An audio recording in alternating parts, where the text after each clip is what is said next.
Hey, how's it going? This is Gray from Makazashi's Tea House over in Japan. That was a short intro, wasn't it?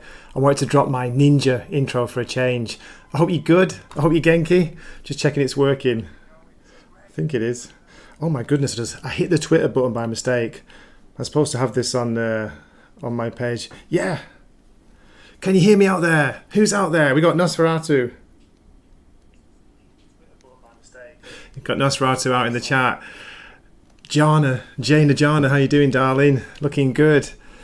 Yes. Aniki says Nos. I'm so happy to hear this, Nosferatu. I've got you hooked, have I, again, you gaijin son of a gun. Nos is on episode 3. Haga. It's brilliant, mate, I tell you. I burned through it last week. Try not to binge it, but let's see, is it 8? Is it 8 episodes? I can't remember now, but yeah, flew through it, loved it, absolutely loved it. So what we're talking about, the question is, we're talking about Sanctuary. That's right, Sanctuary. It's a new sumo drama, of course, made in Japan. It dropped on Netflix on the 4th of May. So I'm a little bit late to this, but mamma mia, I tell you, it's blown me away. It really has. I know Japan and also Korea rightfully gets a lot of praise for, the kind of TV dramas or the dramas they're making, because they don't really bow to the woke cult, you know what I mean? They just tell it like it is. They concentrate on telling a good story with good characters. Remember those? So yeah, Nosferatu was saying he paused it to watch me. Don't worry, I really appreciate it, man. Thank you. I'm devoting my life to sumo now. I tell you what, I've started doing the shikodachi. Shiko is the kind of the squat, the horse stance they call it, I think, in karate. I started doing that, and only like 20 or 30. Flipping heck. Like 2 days later, like me legs were really aching. Shall I do a demonstration? See if I can do it standing up, but it's basically, where are we? You see the pose, it's where they put the leg up like this, and then they come down, and then they squat, and they go the other side as well, down and squat. Now I can't do it, nowhere near as good as them, but wow, it's supposed to be brilliant for building your leg muscles, your strength and your back, your lower back muscles. So goodness gracious, what's going on? Everybody's here, fantastic. We have Copa in the chat. Good to see you, man. Good to see you using those samurai emojis as well. Zaxx is here. Gray. I can't wait to catch up with you later, Zaxx, and teach you all about sumo. Which I'm quitting my English teaching job. Not quitting YouTube, of course, but I'm going to join a local sumo stable if they'll have me. I don't know if they'll allow like very tall and skinny white 50-year-old gaijins, but maybe they will, because I know I'm joking here, but they do have sumo wrestlers from Mongolia, even from Kazakhstan, believe it or not, and I think the current Yokozuna, the champion, is from Mongolia. So there we go. But yeah, no chance for a pasty, skinny, tall white guy, is there? Miss Marty Muse is in the chat. Nice to see you, looking good. And we also have Jacob Ironside. How you doing, mate? Mate, I recommend this, hugely recommend this. Now, Sanctuary it's called, yeah? It's just dropped last month. There is an English dub version, but please don't watch that. Please watch the Japanese with English subtitles, because you've got to get their voices. They're fantastic. The actors playing the sumo wrestlers, I don't know how they do it. They can all like roll the R's really well, and you hear like proper, like what's the word? Proper Japanese banter, male banter. Like they're all calling each other out. They're all taking the piss out of each other. It's so cool. I wish I could talk like that. Nosferatu says he's doing shiko as he types. They keep telling the main character in this, you've got to work on your shiko, you've got to build your strength, build your power, but he's not having it. Where are we? Trying to catch up. We also have Yobami in the chat. Great, he's going to have thighs like Zaxx's shoulders. Yeah, I wish I had the shoulders like Zaxx, but I don't, unfortunately. Okay, Fat Grey. I know that's another thing, Jacob, you've got to put a lot of weight on, but they look fat, but man, there's a lot of muscle in there beneath what looks like the lardy tummies. There's a lot of muscle, especially in the legs. Bloody hell. It's those giant bums, aren't it? Those great big Japanese bums that you want to see, don't you? Well, of course, carefully wrapped in a loincloth. I can't remember what it's called. Okay, let's get on with the review then. Where are we? So, let's see if I can share a screen. But before that, let me give you a quick opening from Wiki. Here we go. Sanctuary. It's a Japanese sports drama created by Kan Eguchi. It premiered on Netflix on the 4th of May 2023. Okay, the series consists of 8 episodes and they're all released at once, so you can binge it if you want. Now, they're quite long. They're between like 50 to over an hour, as far as I know. Oh my goodness, what's going on? Someone's dropping a super sticker. Thank you so much. Six, how are you doing? Are you good? Are you Genki? I hope you are. I hope everybody's Genki out there. Zaxx is saying, I think the loincloth is called Unlucky. Wow, I bet it gets a bit sweaty down there. Do you know what I mean? Oh dear, what are you talking about? You're balmy. Anyway, where are we? Sorry. Here we go. So the show stars Wataru Ichinose. So Japanese order. His surname is Ichinose and his first name is Wataru. Now, he's not very well known. From what I heard, he used to be a judo practitioner, judo student, and I think he's been working as a comedian wherever he's growing up, but he got cast in this as the main part. He plays the role of Kiyoshi Oze, an outspoken and violent young man who joins the world of professional sumo under the name of Enno-san, for the sake of money. It's all about money. The name of the series was chosen to represent the dohyo, which is not dojo. The dohyo is the place where the sumo wrestle. It's the ritualized. It's not really a ring, is it? It's like a square, but it has a ring in it, a ring of sand and soil. And I tell you what, this series, it doesn't go into too much detail, but you get to see the little bits of the background of when they're preparing this ring, getting it ready for fighting, how it's associated with religion, with Shintoism from the past, from many, many years ago. It says it's got a history of like 1,500 years, which is crazy, isn't it? So yeah, the name of the series was chosen to represent the dohyo. It's a place where the wrestlers bet on their future, and it's forbidden to outsiders. It's also forbidden for women to enter the dohyo, the ring, the sand, the sacramental area or the fighting area, which you do see in the series too. Here's a quick synopsis. So the series portrays a rookie wrestler, Enno. He's a debt-ridden delinquent who lives in violence with a broken family. He's trying to make his way in the world of professional sumo as he's scouted by the master of the Enno stable for his talent and physique. He starts to climb the ranks, but he's only doing it for the money. He's got no interest in tradition, in sumo. He becomes a target of criticism for the sumo executives, for the big bosses, and for his over-the-top personality and lack of respect for the traditions of the sport. So there we go. That's basically the brief synopsis, and I tell you, I'm only going to talk about the first episode, so no spoilers, just a basic introduction to it. But this character, man, Enno-san, he's a scumbag right from the start, you know what I mean? He really is. He's a hugely flawed character. Did you know what I said there? A flawed character. And I think that makes him all the more believable, all the more realistic, and you just know that by the end, you're going to be rooting for him, right? I already was from the first episode because, he's flagging the traditions, he's turning his nose up at tradition, at the respect. He won't even bow, when he goes into the practice ring. But something about him is the lovable rogue, the anti-hero. Well, we need more of that, don't we? Okay, let's see if I can share a photo or two. Here we go.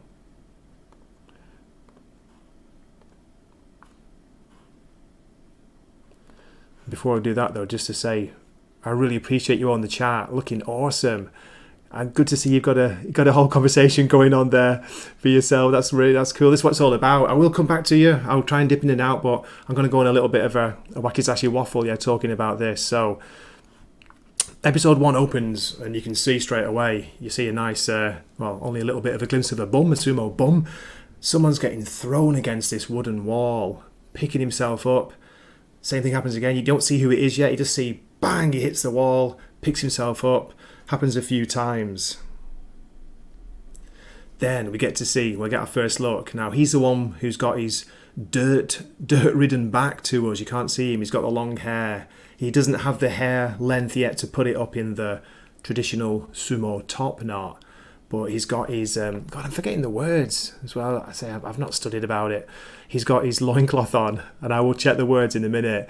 But yeah, he's just being pushed around the dojo easily. He looks quite big, he looks strong, but he's making the mistake of believing that a past in judo and his kind of scumbaggy street fighting skills, his bullying skills are going to be able to, take people out. It will work against some of the weaker ones, but to the proper sumo wrestlers, he just gets pushed. It's amazing, just literally pushing him around the ring, and this guy's standing there, like screaming at him to, come on, push me, move me. He's not moving him at all. So this gives you a little bit of an idea of the setup, the sumo stable as they're called. This is the dohyo. You can see the ring there. It's so cool how you kind of learn about how it's put together, and they carefully sweep up all the soil at the end of the day's practice. They stack it up into this really, it's weird, like ritualistic style mini dirt pyramid. It's to do with the religious side of it. They put this wooden stake inside it, and they have this kind of Japanese. If you look carefully in the background, look at there's an altar above the two wrestlers who are fighting there. Can you see that? And there's like a rope hanging from that rope. There's these little paper. They look like decorations, but that's part of the Shinto religion. They're what they put on this stake, and as they sweep up carefully every night. And then in the morning, before the real, the proper or the higher ranked wrestlers come down, the young guys, the newbies, they've got to set it all up for them. Just love this detail. It's cool. And here he is. Here's our main character. Enno-san is his sumo name. Look at him. He's getting punished. He just gets beaten up. And I think this is what the series is going to do. It's going to have a little bit of a conversation about the old-fashioned kind of bullying tactics that go on, the hazing as they call it. It's mentioned in here, but it's the idea that this is an old-fashioned tradition, and it's never going to change. But there are a lot of people who want it to change. They want it to be kind of cleaned up. And I won't go into the rigging and that kind of the dodgy money thing going on behind all the gambling that goes on behind the doors there, the yakuza links and stuff. I'm going to keep focused on the fighting, on the wrestling. But look at him. He's not the prettiest face, is he? But there's something about him right from the start. He just got me. Now what happens here is he's after being punched and stood on and trodden on and kicked, he bites. He bites this guy's leg. The guy's like standing, putting his foot on his face. He bites his leg as a go, gets punished. Now you've got the stable boss here. He's a cool character. He's a retired sumo wrestler. Really like him. Let me just switch back to, there we go, Wiki, to get the names. Here we go. Where are we? Okay. Well, I can't even find the name here, but anyway, this is not the big boss, but he's cool. He's cool. Where are we? Is it Ensho? Maybe. Anyway, the main character, yeah. I keep calling him Enno-san, but it's Kiyoshi. Kiyoshi, he's just... You feel sorry for him, you do, because he is getting bullied, but what do you reckon? Do you think this happens to all the newbies, the new fighters who are training in this world? I'm sure they all get put through it. And what makes it worse is the fact that, he's like kind of ignoring all the tradition. He won't show respect. He won't do what they're advising him to do. He won't practice his shiko, his stance. Doesn't work that hard. He thinks he can get away with it by being cocky, being arrogant, and using a bit of street fighting with his judo skills. I love this. The opening intro is cool as well. It's shot really well. You see there, you get a glimpse of the salt. That's a sign again of the links to the Shinto religion. They throw salt. They purify the ring with salt. And this is the main character's, the actor's name. You can't read it. Of course, it's kanji, but it says Ichinose Wataru. Wataru is in the bottom there, in the katakana.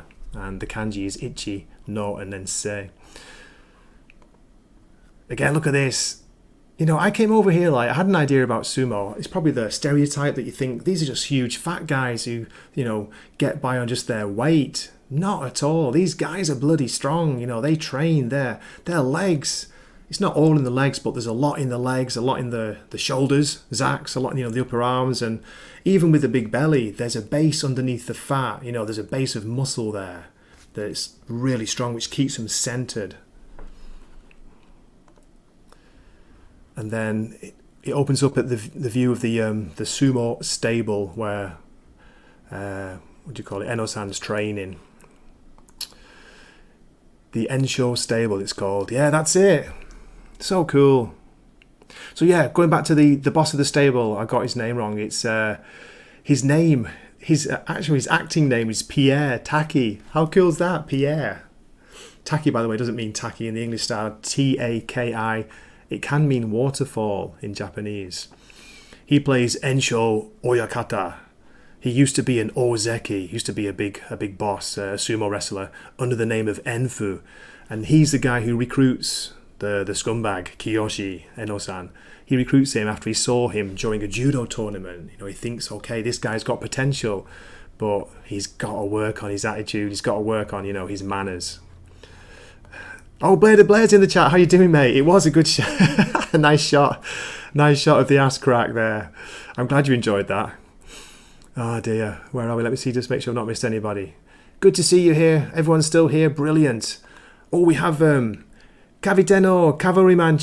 One thing I learned about sumo is that you have to like cabbage soup. They have a special kind of, what do you call it? Chanko? A special mixture of like meat and vegetables with rice. A lot of it is chicken. They eat a lot of chicken. And you do see scenes of them when they're in the stable, when they're, you know, eating, they're having breakfast. I'll get to that in a minute, but man, they wolf down their food. As you can probably imagine. I've never seen anybody eat so fast in my life. Unbelievable. Nosferatu was saying, Zaxx now he fondles some old witch titties. Hey Dwayne, how you doing? Good to see you. Thanks for dropping in, mate. Appreciate it. I tell you, this is a huge recommend. Look it up if you've got any interest in a bit of Japanese sports, the traditional sport of sumo. It's called Sanctuary, and it just dropped on Netflix. Okay, where are we? Let me get back to the photos. So isn't that beautiful? Look at that picture. That's a shot outside. Can you see the flag with the name of the Ensho stable, the dojo, or the dohyo, sorry. Look in the distance, you can see Tokyo Sky Tree in the background. Can you see that, that weird thin tower? Now, I don't know if that's been CG'd in or not, but I just love this Japanese traditional garden. We get a closer look here as we get to these huge gates, which are very popular, especially with the older, very older-fashioned houses. The local landowners or the local samurai, they used to have these huge, great big entrances leading into their property, leading into the garden. You get this gorgeous traditional Japanese garden inside. Oh, did I say garden? It sounded very posh there. I should go back to my Manchester accent and say garden. You know, they got a lovely garden. Okay, we get a little view inside the kind of eating area, the dining room, the tatami mats there. You can see the younger newbies, the new recruits. They're all standing and waiting while the actual wrestlers who are higher ranked than them, there's all different divisions. There's all different rankings. They eat first. You can get a little bit of a look. You can't really see the food, can you? But yeah, they're just wolfing it down from these. What makes it funnier is like these little Japanese rice bowls, and they're just like, shoveling it in with the chopsticks. Fantastic. Now look at this. This is a park nearby, near the stable, because you can see again the Tokyo Sky Tree, different angle at the background there. But look at this sakura tree, this cherry blossom tree. Isn't it beautiful? Absolutely gorgeous. We've got our main character. Here he is. I don't know which name to call him because he's all these different names. I mean, his wrestler name is Enno. Shall I just call him Kiyoshi? Kiyoshi, that's a nice name. That's his proper name, like Kiyoshi Oze. So Kiyoshi's out gone for a chill out in the park. He likes to sneak out for a smoke. He has a cigarette. Sometimes he'll knock back a can of Chew High. Nosferatu. I'll send you some over one day, mate. A can of Chew High. They're not that great, to be honest, but they're cheap. If you want to get drunk, they're cheap. And then we get a bit of a flashback. He's just been sat in the park and he's looking through something in his wallet. He pulls out a ticket and he's just got this memory of going back. He goes back to his house. Look at this now. He's got a high school uniform on there, if you can believe it. This huge guy with this high school uniform. But I took this shot, guys and girls out there, to show you it's an old Japanese house, but look at the step here. I mean, you don't see him doing it, but there's a big step up into the house, where you take your shoes off and you come into the wooden floor. I don't think people realise it's raised. That step is raised as well. You go outside and there's a step down to the ground, so it's quite high up off the ground. It's quite cool, especially the older houses. Sometimes you have to make a big step up. And then this is his house. He's from a poor house. We see him looking at this photo on the refrigerator, and that was him, of course, when he was young, when he was a boy, with his mother and father. And they used to own a sushi shop, sushi restaurant. And it was back then that he got interested in sumo because his dad used to watch it on TV. It'd be on in the restaurant the whole time whenever they had the sumo tournaments. So here we get the first view of his father. He's an old man now. He's got a limp. He's frail, but he's still working hard. He's not got the sushi shop anymore. It's this typical story that he got into huge debt, had to sell the shop, lost it all. He now owes a load of money.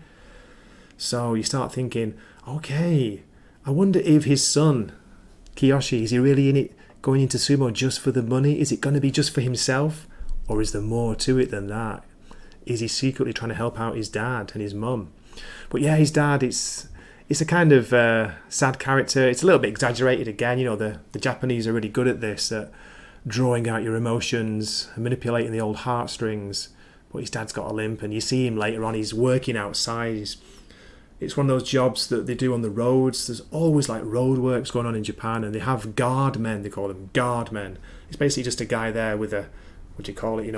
The light, the lit stick to direct traffic or warn people to slow down and things like that. They have a lot of these people. A lot of people are employed, and you see a lot of old men doing it. You get the impression that they've retired from the main job, but they still got. They've got to get money, they've got to make money somehow, so they do this as a second job, or the job after retirement. There's no retirement in Japan unless you've got money, I'll tell you that. And the way the economy is these days, I won't be retiring, I'm going to be working till I drop. I've got huge debts to pay off here with this house. But what can you do? It's either that or, rent an apartment, which is almost the same amount for renting for a month in a much smaller property. But anyway, Gray's getting distracted onto a weird waffle again. But again, just look at the detail of the background there. You can tell it's an old place. I just love the little straw hat hanging up. And then we see Kiyoshi, the main guy, our character. This is still the flashback, and he's got his bank book there. What I didn't show is there was a scene of him bullying. He was bullying some, I think they're meant to be high school, colleagues, students, classmates. And I didn't dare take a screenshot because there's these three guys, they're on the knees, they're all naked. He's got them like to, whatever, they had to take the clothes off. He's robbed the money, and he's only got like a few thousand yen, which is maybe $20 at the most. You can see on the bank book, he's got a figure drawn on. It's like 800 man. Now, a man, ichi man, one man is 10,000 yen. So I can't do mathematics, but 800 times 10,000, that's what his goal is. That's what he's trying to make. He wants to get that money. It's a lot of money. It's going to take a long time if he's like robbing his classmates for like 2,000 yen. So, again, I'm not going to give major spoilers, but I just wanted to set up the characters. And here he is again, Kiyoshi. This is meant to be when he's still high school days, is it? I mean, he looks too old to be a high school student, but hey, when does that stop? People casting, older actors to play teenagers. But we've not seen his mum yet, and so far it's just been him. He went back to see his dad at the house, and then somebody comes with a letter. It's like you have to pay this debt by this date, and I don't know why, he goes rushing off and he tracks down his mum. Now, it's not clear if she's living separately or if she's actually in a guy's apartment doing certain things for this guy, because he comes storming in, he's furious.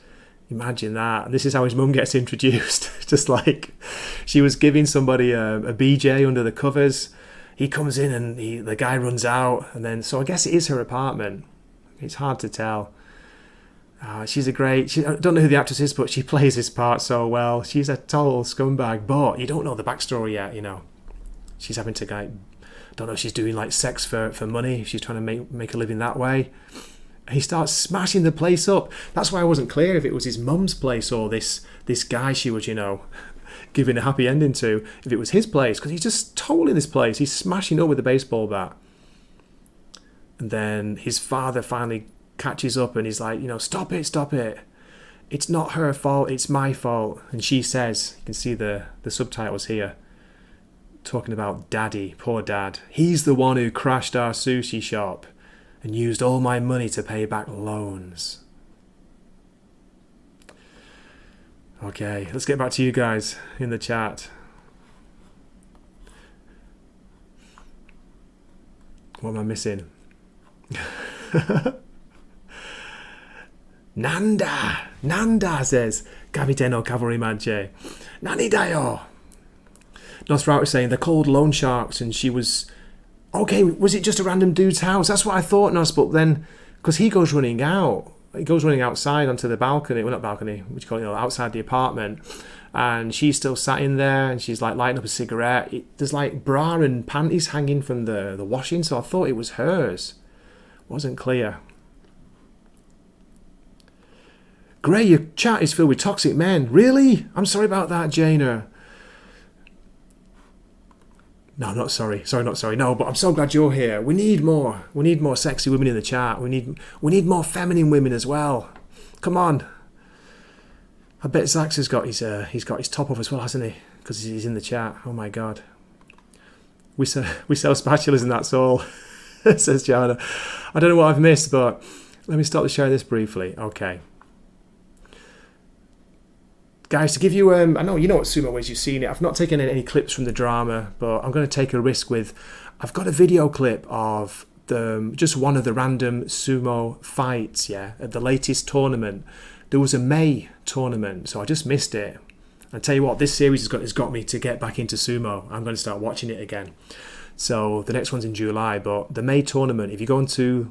There's a homepage for it, and it's in English, and you can like see all the different wrestlers. You get information on them. You can get little video clips of the different bouts, you know, the fights.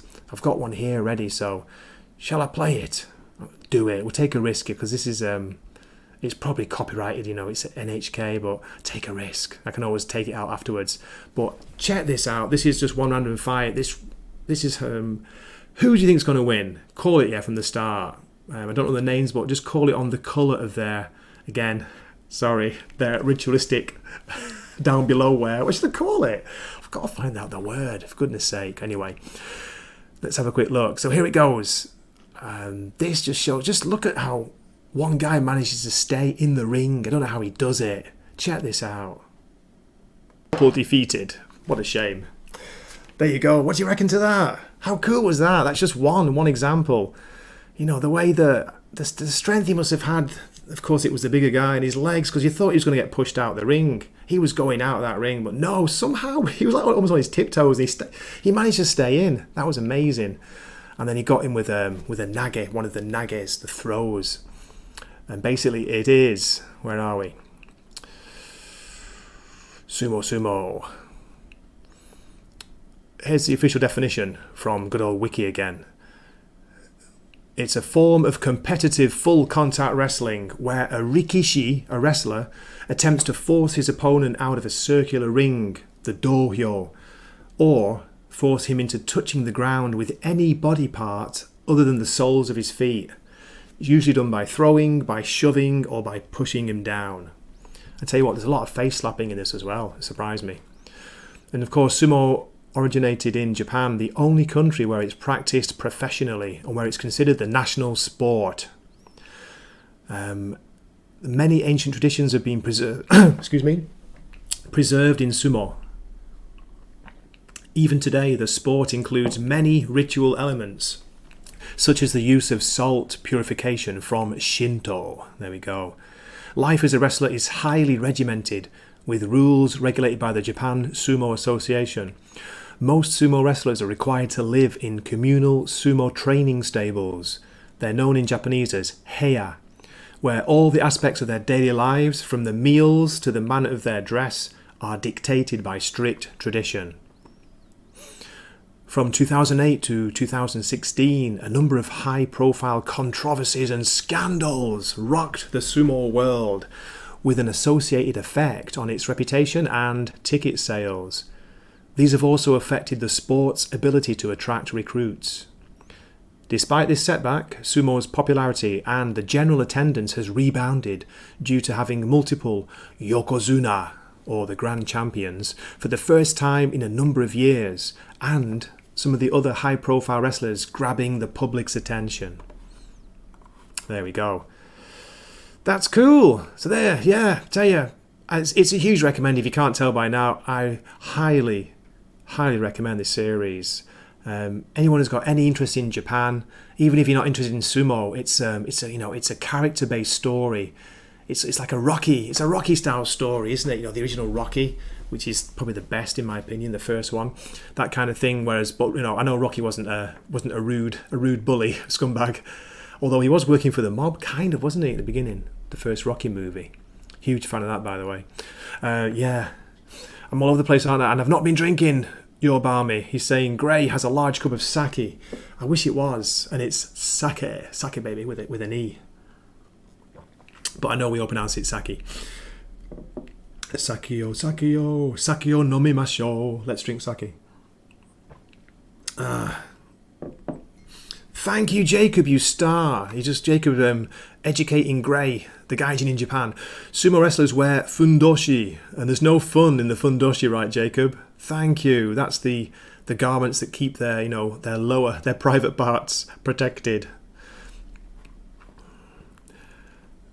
Nosferatu's got a genuine question here. Gray, which is better, Midnight Diner or Sanctuary? Ooh, that's a tough one. I think because of the length, ladies, the length of the series of Midnight Diner, there are 5 different seasons, and it's so good. I prefer Midnight Diner, but it's a different kind of series, isn't it, Nos? It's a sporting-based series with a look at Japanese tradition, history, and the crazy old-fashioned rules in it, which, some might say they're not crazy, they're meant to be respected, it's meant to be traditional, but I had no idea about the kind of the bullying, that goes on, the hazing, as it were. I don't know what's going on with all this talk of spatulas. Oh, spatulas, darling. Spatulas in the chat. Jaina, what are you talking about? Have I missed something? Dempsey's in the chat with a ninja scroll. Cough, cough. Ninja scroll. How you doing, Dempsey? I hope you're good. I hope you're Genki, mate. Gray just nuked Barmy. Nuked Barmy from orbit. Barmy, I'm sorry, man. I didn't mean to nuke you with me. It's me English teacher taking over, isn't it? Oh, sorry, you don't pronounce it sake. You pronounce it sake. Sake. Sake. It's like karaoke, isn't it? We say karaoke, and even I do. I say karaoke, but it's karaoke. Ke with a K. Top 10 anime betrayals of all time, Nosferatu. That'd make a good show, wouldn't it? That'd make a good list. Dwayne is saying definitely the first Rocky. It's a cracker, isn't it, Dwayne? What a great movie. So good. I mean, I'm big fan of 2 and 3 as well, but I've even got a soft spot for 4. They're all good. 5's a bit. I know it kind of gets love these days, but 5, I think they lost it. Did it go to the heads? Was it too much Mama Charlie? Was it too much cocaine or something? I don't know what's going on with 5, but it was schmaltzy sentimental as heck. A bit like Japanese TV. Where are we? Yeah, Jacob, it's what keeps their private parts private. The fundoshi. That's awesome. Kaviteno. WWF's Yokozuna was the real deal. He wrestled under the name Akebono. No way! Akebono, that's cool. I know the name. I've heard the name. Just laughing because it's the name of one of the local kindergartens. One of the nursery schools around here is called Akebono. So cool. Half-naked large men grabbing each other. Come on, Dempsey, you're in, aren't you? I know it. I'm in. Rocky Balboa actually is good. Fight me.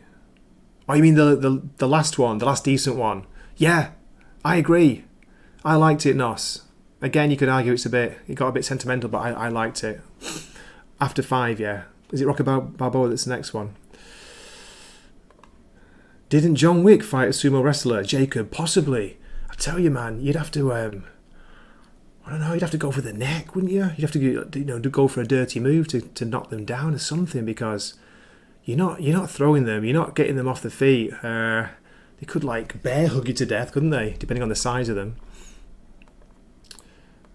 Okay, cool, now it's after 5. Nice one. Okay, let's see if I can share a few more before I stop my waffle. Just a few more photos, if it will let me.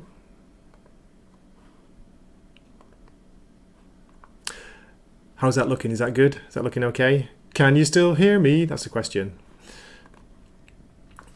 So this is what I was talking about. You've got this, I don't know what kind of, if it's sand or soil or something, the ritualistic way that they set up the dohyo, the ring, yeah, in the morning. And this character, he's another one of my favourite characters. He's a really small, skinny guy, but he wants to be a sumo wrestler. Hey, it's me! It's me like 30 years ago. It could have been me. He's cool. Speaking of that, let me check his name. Again, he doesn't mean that much, does it? Because, like, guys, the names are hard to remember anyway.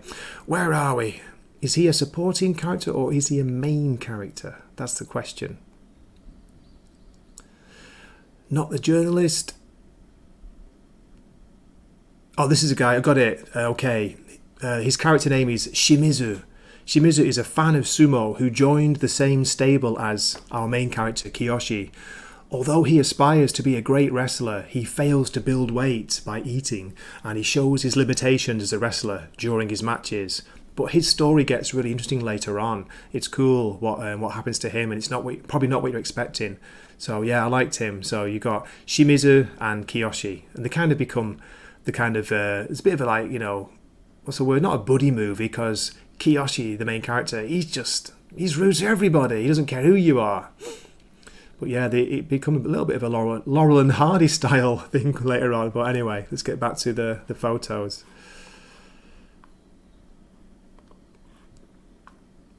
So this is before they, as I say, they spread it. If you notice, he comes in, he bows. He bows to the ring. They bow before they walk in the area, the training area, and then they bow at the ring.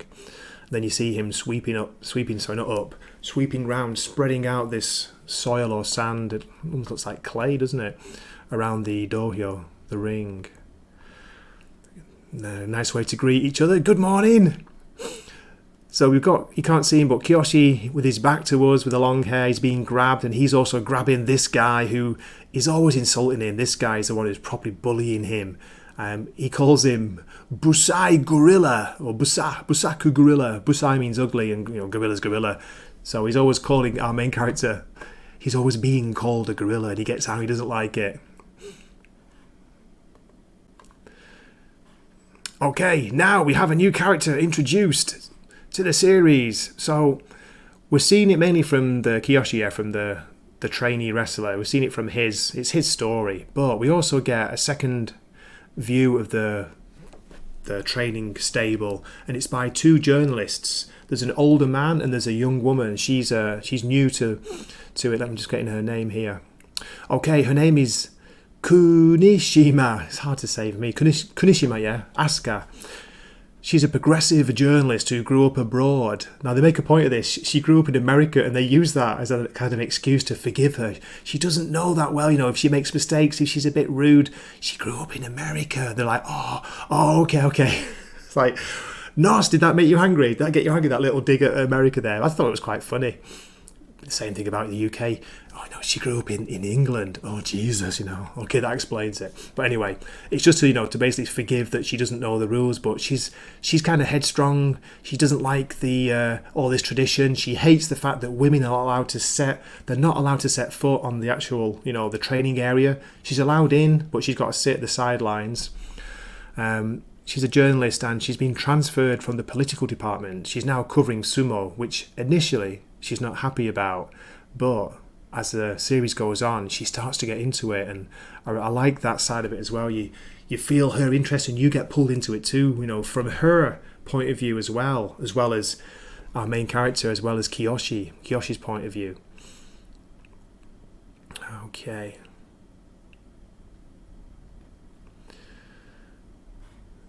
Let's go back to the photos. Boom. Here's the some of the training scenes, and this is the shiko dachi. Dachi means tachi, which is stand or stance. So the horse stance they call it, don't they? This really wide leg stance which builds up your muscles. Try holding that for like 30 seconds or a minute. Mamma mia. And this is the main journalist, the guy here, the character, the older man. So he's asking him, this wrestler, okay, are you ready to rejoin the Makauchi division? So again, he doesn't over-explain it, but you get the idea that there's different divisions, like any sport, different ranks. You slowly move up the ranks, and as you do, the people watching become more and more. The audience gets bigger. I think, of course, they've got different, call them rings, different rings in the stadiums. So you've got the different ranking areas. The program they show in Japan, they show it on NHK over here, the national broadcasting station, and I think it starts around 3 p.m. and goes on till 6. But when I used to watch it in the past, I didn't start watching till 5 p.m. So the last hour, 5 till 6, you get the highest ranking wrestlers, and it's the one with the most, the biggest live audience, the crowd scenes. It's cool. Sometimes if the crowd get upset, they throw the cushions, because they're all sat on cushions. They start throwing the cushions at the ring. It's crazy. Those crazy Japanese, what they're like. So basically the journalist talking about this guy's, he's coming back from injury. He's one of their higher ranked sumo wrestlers. And the journalist is writing a book on the sumo, on this stable.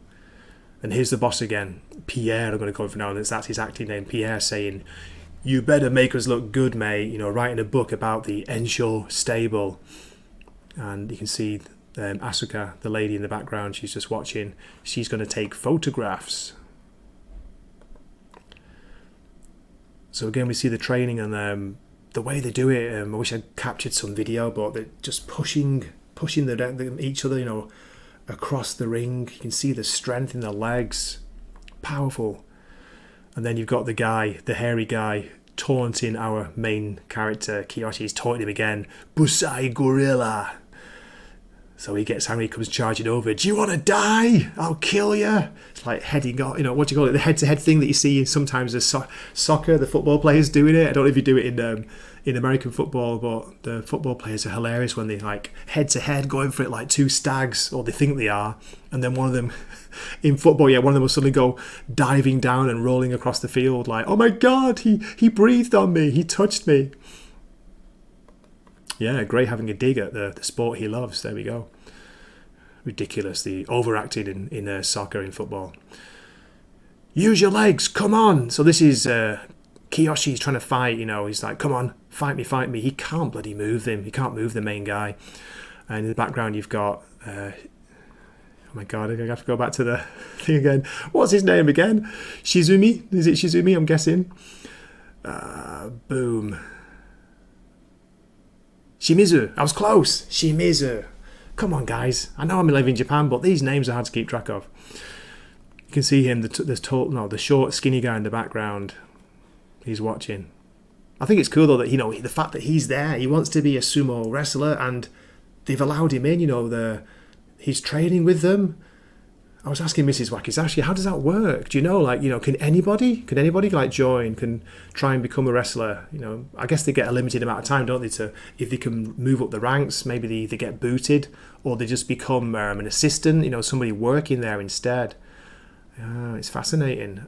I tell you, I've watched the whole series. I'm dying for season 2, and it's going to be a while because it was so good. And I've got to warn you, it ends on a bloody huge cliffhanger. You're like, oh no, you can't stop there. Oh my god, they stopped right there. It's like, oh, okay, very clever. Whoever made the series, because if they don't make a season 2, I'll be gutted. But what can you do?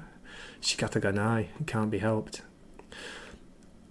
Here we've got Pierre, the boss, Enno, the boss here. And he's been whacking him on the back with this bamboo stick saying, come on, street fighting and judo skills. They're useless in the dojo. And then his taunter comes on again. Hey, stand up, ugly gorilla. And I made a mistake before, guy. This is the part where Kiyoshi, our main character, he just grabs his leg and he bites his leg, chomping on like, it's cool.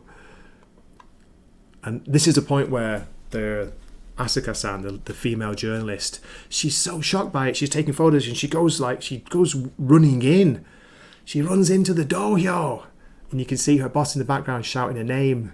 Kunishima, what are you doing?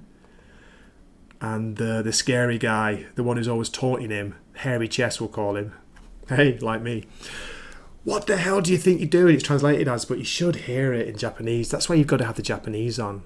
He's furious. He's like insulting her. He calls her a really rude word, and he's like, rolling his arse. What are you doing? In Japanese, it's classic. Girls aren't allowed in the dojo. And I put this shot in for Flaccid Phoenix. I know he's not there. He's not watching, but if he has a chance to see in the future, maybe a shot of some lady's feet. But I've got to say, I'm sorry, I'm not quite sure about her toes. She looks like she's been training or something, doesn't she? And her toenails. Particularly short there. What do you reckon? F's in the chat if you like the toes or you like those feet. Tell you what, they're better than a certain famous cheese name. A lot better than her feet. Let's have a look at just Amy going back to the chat, see what you're saying. Zaxx, hashtag show feet. I did it, man, I did it. Jacob, a bowl of top ramen is better than Ted Lasso, says Copa. Dosferatu, Copa, it's when they got divorced. I can't remember the specific episode name. Oh, okay. You guys talk about Ted Lasso. What a shame. That series just tanked. Not ratings, I don't think. I think it's doing well, but God, the writing stank on the last season. What the hell happened with that? So, the journalist boss, he takes her outside. He basically drags her outside, and he's having a go at her, saying, "What are you doing? You're crazy. You can't do that. There's rules. You have to respect the rules. There's tradition."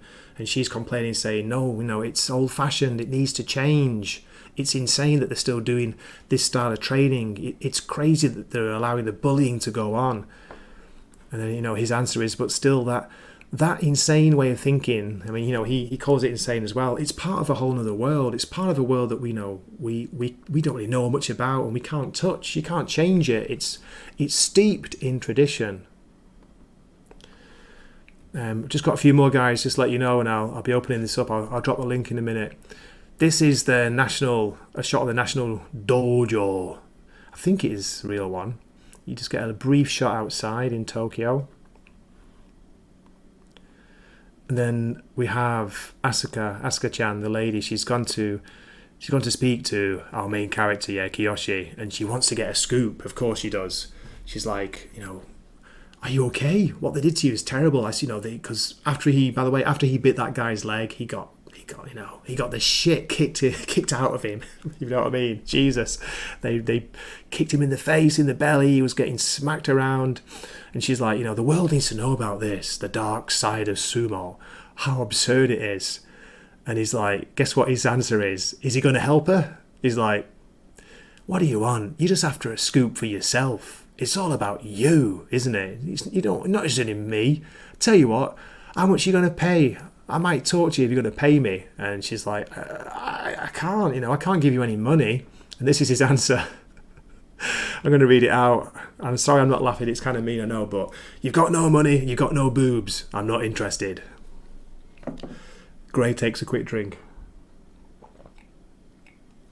She's a beautiful actress as well. I don't know her face, but lovely face.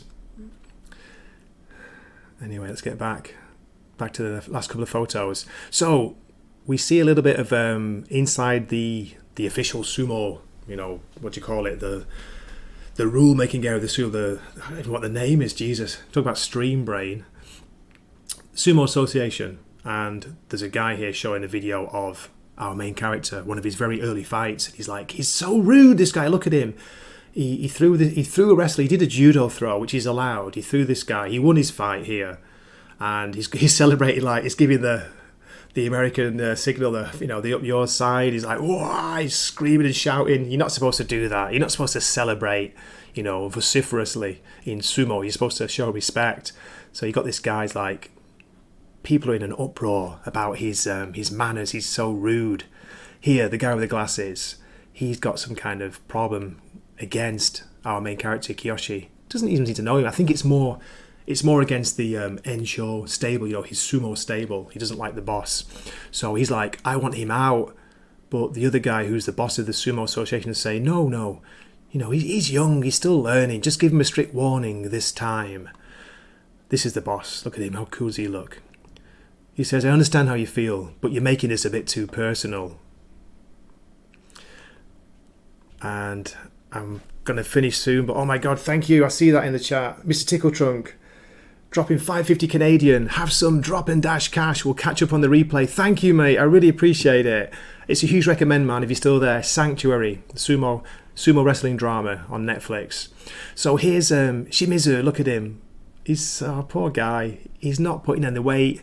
He doesn't eat half as much as everybody else, but he still wants to be a sumo wrestler. He's trying. And then we see him starting to bond with Kiyoshi. He's trying to give him some advice. He's like, come on, man, doing shiko, that can give you the strength to push. Shiko is the leg strengthening, the squats. And Kiyoshi's like, yeah, whatever, blah, blah, blah. He doesn't care. He's just brushing him off. But I like Shimizu-kun, the glasses. He's trying to make friends. He's trying to be friends with him. He's somebody who seems to actually care about him. One of the only ones in the dojo, in the dohyo. And this is the last two photos. I've saved a treat for you, ladies and gentlemen. Before I finish, here we go.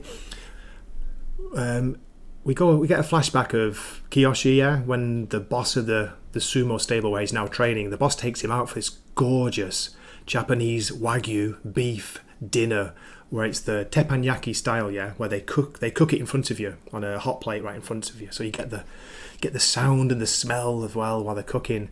And can you tell by the hands who's cooking it for him? I tell you what, I don't know who she is, but I want to go to this restaurant. I know it's only a TV show, I know it's not real, but this is it. This is for all the lads out there. This is sorry about this, Jada. I know you're saying my chat's too toxic, but I know you're only joking.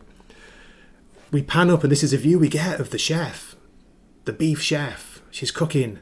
Mamma mia. So it's a great shot. And then we get a great reaction from Kiyoshi. He's just, he's not looking at the meat. He's not looking at any of that beef steak. You know exactly where he's looking. And this actually just become a story point later on. Not with her, but it will come into it. He's kind of got a fascination with nice big boobs. Hey, what can you say? We know we're at the end of the photos if we get the anko mochi, the rice cakes. Oh, there we go. Here they are. It's the rice cakes. That means I've reached the end of my photos.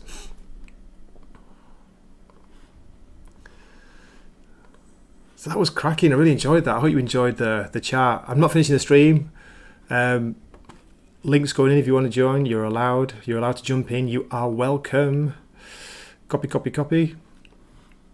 I'll drop it in then briefly and I'll take it out again. No pressure to join. No pressure. You're welcome if you want. If you don't, no problem. But if you want to talk about sumo and talk about this series, dozo, please come in. Dozo, into the dohyo, into the dojo. They all sound the same, don't they? The Wakizashi Tea House Dojo. So the dojo is where like karate, kendo, judo, the training area takes place. The dohyo, very similar. Dohyo is a sumo ring. The ritualistic style ring, which is linked with Shintoism, with religion as well as fighting. Awesome. We have a guest. Coming in. We have two. Brilliant. Let me bring you guys in. First of all, Blair. Hey. I love your background, Blair. How are you? Good, good. This seems like a pretty interesting series. I got to check it out. Oh, it's definitely worth a watch, mate. It's quite long. You know, the episodes are between about an hour-ish, an hour each, and there's 8, but it's really good. Recommended. Excellent. We also have Jacob Ironside. Jacob, oh my goodness. What is your avatar? It's it's from that weird movie they called The Curious Case of Benjamin Button. Oh, yeah. Jacob, what do you reckon? Are you interested in Sanctuary, the sumo drama? Yeah, it kind of looks good. Yeah, it's huge recommend. It's one of the best things I've seen in ages. You know, not anti-woke, but they tried. There's a little bit of a woke storyline in it, but it gets kind of laughed off and pushed out. So that's quite cool. I like the way they do that. You know, you've got the female journalist who's very progressive. She's trying to change everything, but sumo is steeped in tradition. You know, Blair. You know that they're not going to change the rules, are they, anytime soon? No, not the Japanese. No way. I mean, So that's what I think about. Go the for it, military. Jacobson. Yeah. You know, they don't have that rough training anymore. You know, that's what makes them tough.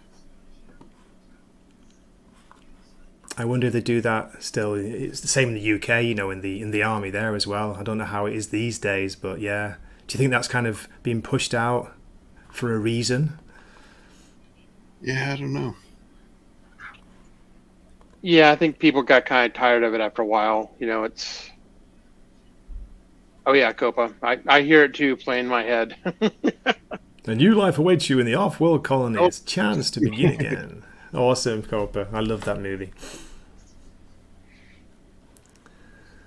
Let's get my brand. I'm just going to change the background, guys. Won't be a sec. What did you think of the little clip I played? The sumo. That was just one fight. That was so cool. That the big guy, you know, he was being pushed out of the ring. He was on the edge of his feet. I don't know how he stayed in. Then he came back. He turned it around and he threw the guy.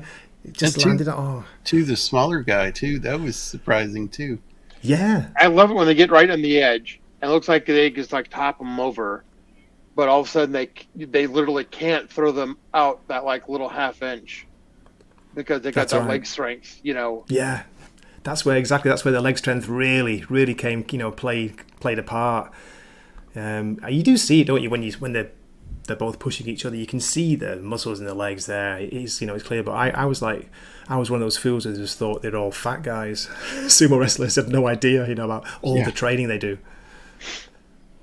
Yeah, and I looked it up. John Wick does fight a sumo wrestler. Yeah, there were a couple sumo guys in the kitchen scene. They're like bodyguards to the Okay, which one is that? Which John Wick? 4, the last one. Oh, okay, I haven't seen it yet. He fights one in the first one too. Mm-hmm. What do they call the what's the Japanese hotel name? Oh. I can't remember, but he's like you have New York, and then in Japan they have their hotel, and that guy's name is the name of the hotel. Okay. And Cool. they're his bodyguards. They were fighting in the kitchen. A couple sumo guys just waylaying the hell out of the invading force of people. Yes, indeed, Jana. I love boobs, as you can tell. I think it's what do you call it? And Boobs. I was breastfed as a child. Maybe that's why. Is that right? If you are breastfed, you love boobs, and if you're not breastfed, you probably love boobs too. I'm not sure how it works. Oh, that's cool. I love Japanese TV. Like they don't worry about. They do still show, surprisingly, female nudity as well as male nudity, but I Good for don't know them. if you know the rules over here. They haze out down below, Blair and Jacob. You can't see down below. They put a weird kind of scary, blurry filter on it. It's a shame. So, Yeah, that's some old holdover from the. I think after the Second World War, when they redid their. I guess in Japan they don't have like freedom of speech totally like they do in America. That's why all the porn has that little tiny strip over parts. That's just like the little thing to keep it legal. It's kind of weird. yeah, you got to blur those monster 3 inches. I said not too. Oh dear. Cool. How did we get talking about this? I don't know, but yeah, as I say, going back to the sumo, it's fascinating. Do you guys do you have access to it in the States? Is there a channel that shows any of the the wrestling? I think they've shown it on certain cable channels before. I think it's more popular out in like LA and the West Coast. Yeah. I can't remember the UK. I think we used to get like documentaries and stuff about it, but I don't think we actually were able to watch it. Maybe you can now, I'm sure. I mean, you can watch it on your computer, can't you? I've got the homepage, homepage saved. And there's an English version, of course. It's great. It gives you all the kind of detail on the wrestlers, what rankings they are, and you can access video clips of just the fights, so you don't have to watch the whole thing. But I love the crowd, Blair and Jacob, the atmosphere. They get really into it. They're all screaming and cheering, but that only happens, with the higher ranked wrestlers, later on in the tournament. You talk about how they had those controversies. I think there was one thing I saw was you had these head Yakuza guys in the crowd. Oh yeah. And that was like a way they were able to communicate with the people in prison. The camera would pan on them, and they would do some hand signals or something, or how they were dressed or what they flashed, and then that's how they were to communicate with people in prison. So it was like a big deal how that was all mobbed up there. They don't go into too much detail in the series so far about what kind of links there are with the mafia, the Yakuza, but there are links, of course, and they're showing some of the kind of the shady things that go on in the background, but not really focusing on that. They're more focused on the story of the poor guy, coming from a poor family, trying to pay off his debts, basically, or pay off his family's debts. Cool.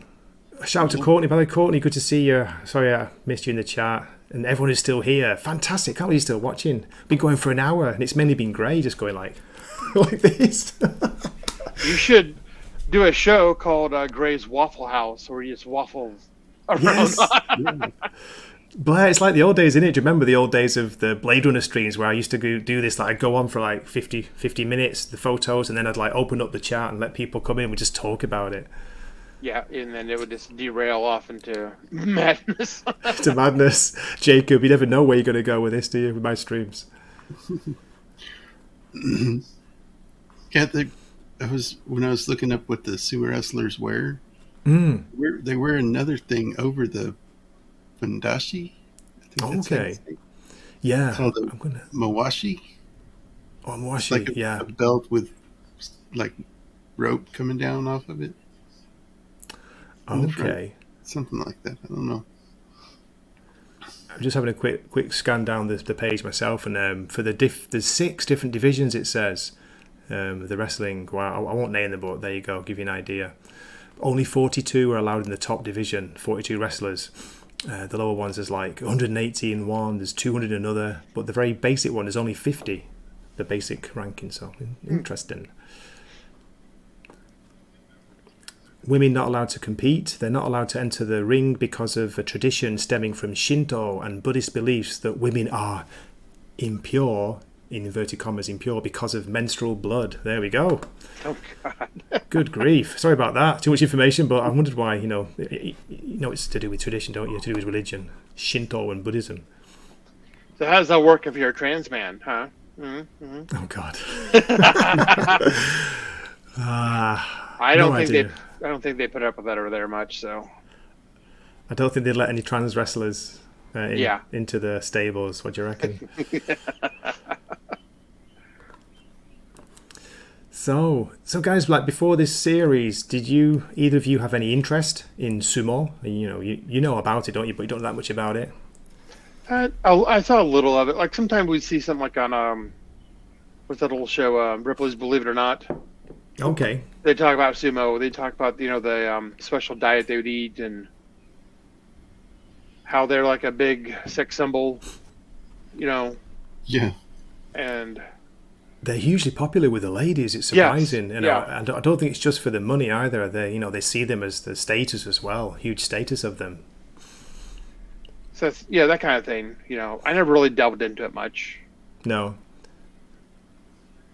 It's fascinating. It's just like being a football or baseball player over here. It's kind of funny how that, every country has their own superstar sports people that are just pretty, like magnets for women, Jacob, thanks for your help before in the chat. I've just found the information finally. It's right near the bottom, isn't it, of the Sumo page. Clothing, it says the Sumo wrestlers wear mawashi, which is a 30-foot long belt that they tie in knots in the back. Blah, blah, blah. This is what you can see them grabbing, during the fights. They grab them when they're doing the throws. Underneath the mawashi, where is it? I've forgotten the name. The fundoshi somewhere. Can't find that now. But yeah. Okay, cool. That's mad, isn't it? It's 30 foot long, that belt. Mamma mia. What's it made out of? It looks like it's a shiny material. Yeah. Yeah. Yeah. Oh, yeah, it's different. Okay, the top-rated wrestlers wear different colours of silk mawashi, while the lower-rated ones wear just black cotton. Okay, there we go. Interesting. Outside of the tournaments, in daily life, sumo wrestlers are required to wear traditional Japanese clothes. They must wear them all time in public. What they can wear in public is also determined by their rank. The lower-rated wrestlers must wear a yukata, which is a kind of summer kimono, they call it over here. It's a lighter one. Even in winter, where higher-rated wrestlers, they have got more choice in what they wear, but they always look cool when they're out on in the streets. They wear the proper equipment. And speaking of proper equipment, guess who's here? Hey, Zaxx. Sorry I'm late, Gray. I got here as quick as I could. No, you're good, man. I wasn't sure if you're going to be able to join or not. I always appreciate it, man. You're always welcome. Zaxx and his guns are here. I'm here. Yes. I've got some guns too. Zaxx. Let me see. Right here. Oh yeah, that's hot. Bigger guns than me. These guns right now are. I got like cheese powder on my shirt, so I'm like, it's a true wife beater look I've got going on. Come on, Zaxx. We all know you're a huge sweetie. You're probably one of the nicest husbands around. Oh yeah, I mean, yeah, I won't argue with that one, Grail. Take the compliment. Yeah, it's true. I have a sumo story. Oh, brilliant! I'm not a friend of the family, I guess I would say. Like, he's the kid that was the same age as me. That was, the kid of my parents' friends. So, like, and he lived a couple provinces over. So I'd see him like every couple of years for a week, kind of a deal. Good guy, but he went to Japan in high school. I don't know where exactly to train sumo. And he lived in it. He lived in a dojo. He's a blonde, blue-eyed guy, so I don't know how that worked out for him. But he was allowed to go over there and train. I don't know how much it cost, if they paid for it, or what the deal was. But he went there as part of school. Like, he was able to transfer over there. Maybe because he's in BC, which is like on our Pacific coast, that they have something like that going on. I don't know. But he was there for I think 6 months, and he came back because he was unable to keep up with the weight gain. Like, they tracked your weight. Yeah. And he couldn't put the weight on they wanted him to put on. And so, like, he said it wasn't really kicked out, but it was like, this is not going to be for you kind of a thing. And so he came back. He just couldn't do it. He said he ate as much as he possibly could, like lots of rice and like, I think some kind of soup stuff. I don't know. He said that he ate as much as they would give him. He just couldn't put the weight on because the workouts were also strenuous. So like, these guys are, even though like they don't always look athletic, they are athletic because they work out like crazy, and to the point where he just could not at that age put weight on. Period. He just couldn't do it. So like he actually lost weight. So it was a no-go. But I think, like, because you were talking earlier about people going over there and if anyone could just join, and I don't know how he did it, but it didn't sound like it was difficult for him to be able to try out. And maybe it was because, like, his parents, one was a musician, they had some extra money, maybe they paid someone, I don't know. But he did try it and he loved it, but he couldn't hack the weight. Fascinating. That's fascinating. And I know they say a lot of those guys have problems with diabetes and all kinds of medical issues later in life. Yeah, later in life, yeah. They don't have a long lifespan either, I think. Yeah. I mean, it's strenuous work. Those are big dudes. That would be so hard on your body to be doing those kinds of that explosive training with like at that extra weight. And I mean, the fights are real-ish. Like they're not like it's not like not like pro wrestling where it's not just exhibition. Yeah, Right, they are proper no. fights. You know, you Yeah. see. I'm not going to spoil this series, but there's an incredible scene, one of the fights where our main character gets into later, and you know, it kind of not scars him, but he gets hugely shocked by it. You know, kind of very humbling. It's brutal, man. It's bloody as well. You don't often see that, you know, in the actual sumo tournaments, but it can get bloody. Well, I haven't seen it yet, Gray, but I gave it a 5.5 because That's of bullshit. well, there was no representation, right? It was all Japanese people. Yeah. But then I found out there was a black person later on in it, so that it went to a 6. And then Nos There was told me a black guy in there's it, yeah. bullying throughout, so that makes it a 7 already. And now I'm sold. I'm going to watch it. Now you and Nos have sold me. It gets at least an extra point for some nice cleavage. You don't actually see full-on boobs, but you do get some nice cleavage. Come on, that's at least one. Or is that two extra points? Call it a 9. Cleavage is half a point. Half a point for boobs? Yeah, it's just cleavage. I want to see at least a full boob, or I would accept maybe even a side boob, but cleavage. You get a lot of sumo boobs, a lot of male boobs. Oh, that's if you don't mind. that's the good Moves. stuff. Is that what they're called? Blair, that's classic. That's the good stuff. Does anyone else play as E Honda? Am I the only person who played Street Fighter as E Honda? I used to, because I always Did felt you? like he used to get neglected. No one would play as him. Like, I'm playing as a sumo guy. Yeah. Honda. Hey, Sherry, good to see you. He was my guy, E Honda. Yeah. Jane is saying the single boob is weird, Zaxx. Yeah, it's a lonely Single, boob. single boob is weird. Oops. What's Get single it coming boob? pair. Side boob? A side boob where you only see one. Maybe, yeah, maybe. The Amazon women cut off one of their boobs so they could shoot a bow. Oh, I heard what? that. Yeah. Yeah. Hey, Hey, Vex, Vex. nice to see you. Thanks for popping in. You have a good night. Happy Saturday. Yes. Hey, Vex. Saturday. That sounds like a initiation prank gone wrong. Think about it, Zaxx, for drawing the. They used to take. Was it this one? Did they really? Supposedly. That was the said- myth. They would cut one Yeah. boob off so they could be better archers, but I don't know. Good grief. You come in for the sumo and what do you get? Side boobs and Amazons. Amazing. Nos is calling me low T. I know, I saw that. You have You're to. What's it apologizing. like? What did I apologize for? Being late? Being late, you never apologize. So I was Oh. here exactly when I wanted to be. Low T. Apologizing is low T. Okay, fine. You got me, Nos. Do you guys know Caviteno Cavalry Manche Yeah. in the chat? Is it someone's alter ego? Because I'm not sure, but I appreciate watching, mate. And he's got a good comment here about eating too much glutinous rice. Glutinous rice, it leads to diabetes. Cheaper rice has a much higher sugar content. This is true. I tell you, man, they get through a lot. There's a special kind of sumo stew, Zaxx. What you were saying, it's like a soup, but you know, it's a stew of meat and vegetables and loads and loads of rice. They just scoff loads of it. There are restaurants you can go to which specialize in that, you know, sumo food, even in my small town. But we don't have any local sumo wrestlers, not that I know of. No one famous from my area. Have you ever gone to a live sumo? No, I'd love to as well, and they're so expensive. Even like the lowest Wow. ranking tickets, Really? you know, the cheapest seats are like they're a lot of money, man. But one day I will make it. Are they only in the bigger areas? Yeah, they're mainly, of course. Well, Tokyo's the main one, but they do go different areas of the country. I think the next one in July is going to be in Aichi Prefecture. Don't ask me where it is because my Japanese geography sucks, but it's somewhere else, not Tokyo. Where are we? Good to see Adega Outlaw as well. Adega, how are you? Adega. Are you good? Are you Genki? So Cavitino Kevin Manche, he's in a lot of chats, so I see him all over the place. Yeah, that's his main. I'm pretty sure, as far as I know. Nice one, thank you. I think he was in the last one as well in the Wicked City chat, so great to see you again. Underboob will always win, says Copa.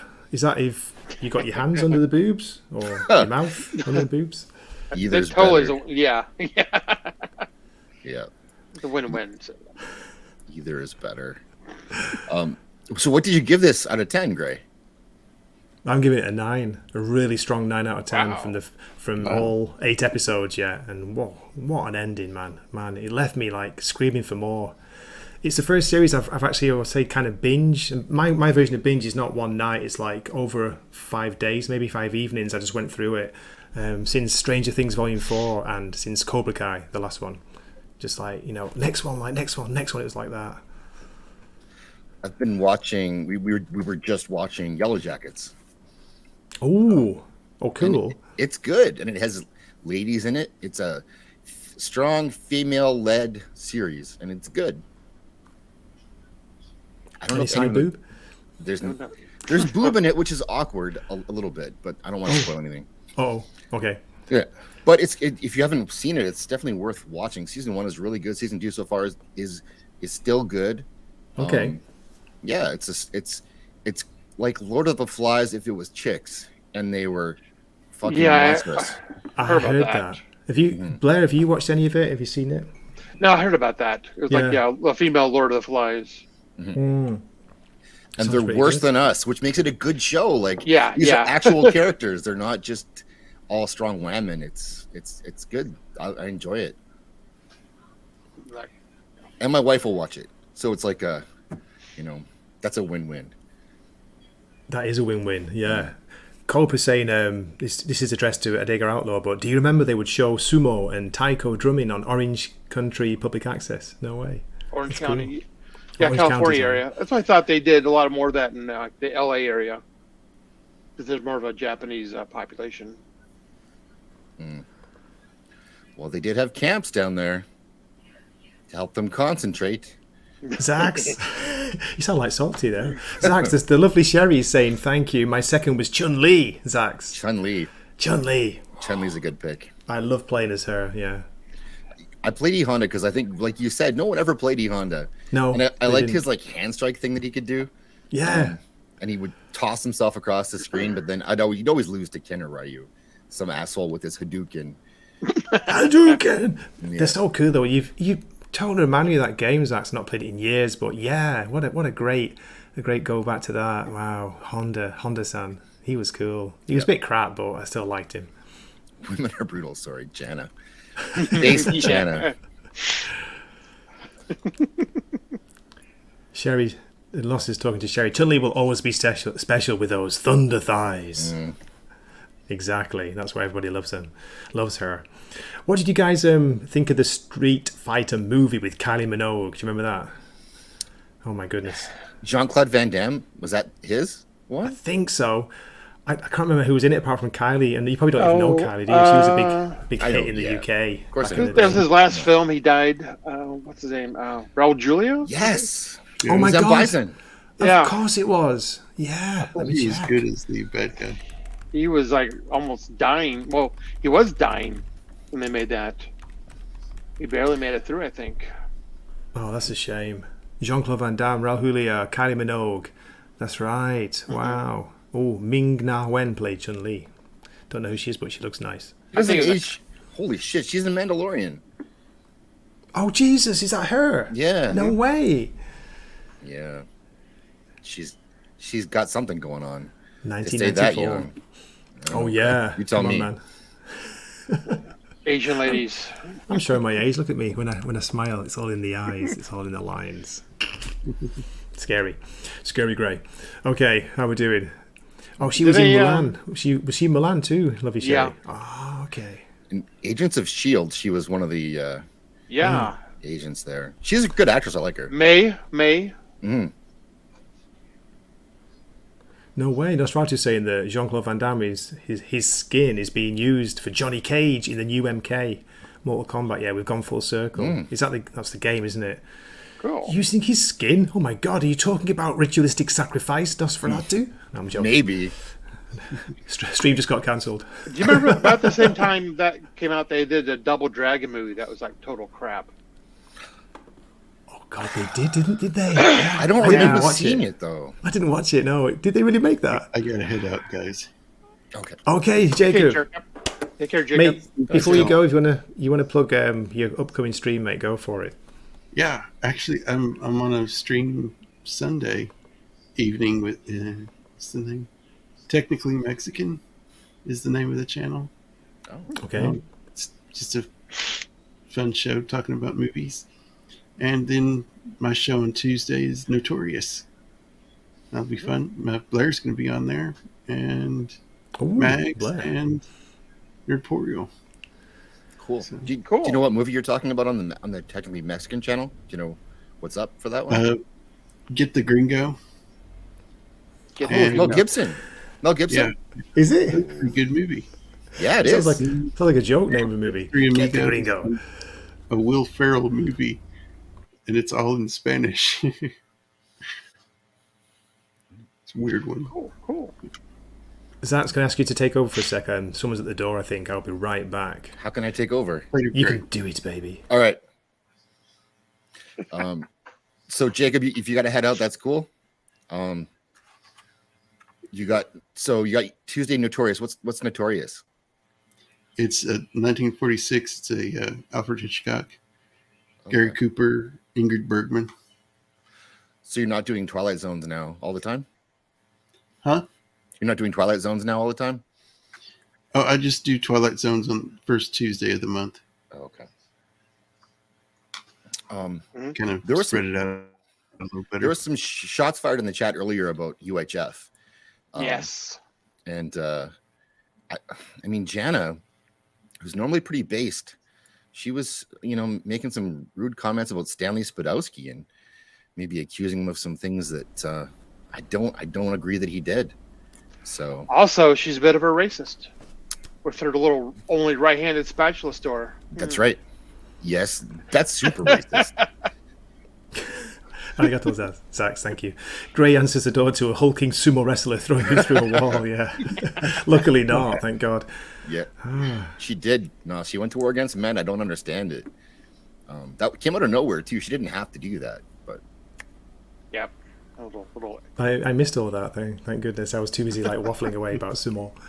I saw that movie that summer it came out. It was up against Batman and Last Crusade, and they tested the movie so great they thought it was going to be a summer hit, and then it just got buried under an avalanche of just massive movies that summer. yeah, it got crushed. But that soundtrack will live forever, and it's a cult classic now. Oh yeah, I still love watching it. What are you guys talking about? I missed it, sorry. UHF. UHF, Okay. Weird Al Yankovic. Not seen that in absolutely years. You said Wow. it's good. I think it's one of those Yeah. things. When it's on TV, you leave it on, Yeah. no matter what. All I can remember really is I remember the songs and some of the skits, the commercials and stuff stick more because of the soundtrack, because they were inserted into the soundtrack too. But yeah, it was a good comedy for the time. And has anyone else watched that Weird Al movie, the faux documentary of his No, life? I heard about it, but I haven't seen it. It was decent. Oh, I'll have to give it a try. Hmm. Daniel Radcliffe did a good job. Yeah, I remember the Good little. night. Take care, Jacob. Some of those little fake game night, shows. Jacob. What was it? Yeah, you're welcome. Wheel of Fish or something. Mm-hmm. They're like, stupid. You're so stupid. Biggest ball of twine in Minnesota. Yeah. Oh no, one guy his Enrique's Wild World of Animals. He tosses him out of Mhm. one. Yeah. That was his last movie too. He died Oh. right after that. He got Wow. into a car wreck or something. Because I remember he was in Hill Street Blues. He played one of the main gang leaders. Oh. Did he And know then- the Clintons? Yeah, really. Well, yeah, probably about the same There you time. go. He made him something. It shut him up before he even get a chance to talk about it. I couldn't show Dan. before, guys. I missed. Sorry. I shouted it out, but Mr. Tickle Trunk, thanks again, mate. I'm showing it now on the screen. Yeah, it was great to see you. It's been a while, man. He did a drop and dash cash thing, Zaxx. It's awesome. And he dropped some sushi, some sake, some Japanese tea in a house, tea house. Yay! He's That was cool. great dude. He is. He gets everywhere too, doesn't he? Aldan, good to see you, man. Thanks for dropping in. Sumo drama. Do it, man. You got to watch it. I've just been having a quick scan at the... it's not got that many reviews yet, but the reception has been a bit mixed in Japan. It's saying that a sports journalist has said it's not realistic. There's no real biting and punching and middle fingers in interviews in sumo world. Say no, it's exaggerated. But he also does praise it for saying it's very entertaining and it has a Tarantino-esque feel to it. There we go. I loved it. I thought it was great. As you know, Zaxx gave it a 9. Zaxx have started to off watch it now. with a 5 out of 10. After you watch it, let me know what your score is, if it goes up. I've been looking for something now to watch. Been watching Silo from Yellow Jackets and Ted Lasso, but Ted Lasso's done. Probably for the better. Did it improve it at all? Because I stopped second episode of season 3. I just thought it was horrible. Just completely different series. It got worse throughout the course of it. Through episode 6 and 7, I would say we're kind of maybe actually 6, 7, and 8 were all kind of down. And there was one that was just like, it stood out the most because it was talking about, do you remember like when all the celebrities got their nude pics leaked? Mm-hmm. Like, was that 10 years ago? It was a long time ago. Yeah. That was come up as like a current event in the world of this show that they had to all deal with. Like, I guess it sucks, but it's not relevant or current at all. Like, you're bringing up an old thing, and it was just a lot of lecturing about how if someone sends you a nude, you should delete it, and like, it's just too much Keeley all season until sort of almost the very end. The finale was fine; it was what you'd expect. From those, like, it was a lot of good character stuff, like lots of reminiscing about stuff they'd done earlier. Like, it was kind of a good look back. So I didn't mind the finale, but they got political. They switched to, they focused on, it was really a lot about Keeley running her business, and like she's a lesbian now, and then but not really. And seriously? Yeah. Oh God, of course she is. Oh yeah. How original. Yeah. Stunning and brave. Yes, they did all this. They did all the things this season that they hadn't done before. Yeah, it's very disappointing. It was that was one of my favorite shows of the last few years and it came out of nowhere, and I thought it was just great. Like, me too. First season, fantastic. Jana. Both is the answer. The fighting, Zaxx. The fighting in the chat. Copa and Jana. Jana, we're not picking on you at all. No, I think it's Copa. Jana, Aldan's laughing in the background. Is the link still in the chat? No, you should get we should get Nos and Jana to come on at the same time. Yes, we know that's never going to happen. Nosferatu, no, he likes to stay in the chat and fair play. It was there for Copa. Jana's always welcome, but I think she's busy, isn't she? And isn't it late where they are? I've actually deleted it, Zaxx. Yeah, it's like 1:30 their time. Okay. Do you want to share it with Copa? Oh, sure. Yeah. I'll pop it in private chat in 1 second. So. I've got it. Oh, have you got it? Nice one. Always welcome, mate. But again, no hassle, no pressure. These are always chill out streams after the opening grey waffle review. But yeah, I enjoyed it. I hope it came across how much I enjoyed this series. I'm not saying it's it's perfect, of course, but I just like having a character who starts off as a complete scumbag. He's flawed as a hell, but the more you get to know about him, the more you start to understand. Maybe that's why he's acting like this, or it just builds it up from the beginning. Instead of like telling you, you can like this person or you don't like this person, you just leave it up to you to follow the story. I'm sold. Yeah, me too. Blair, have you watched any of it? No, this is the first I've heard of it. So I think me too. It's pretty interesting.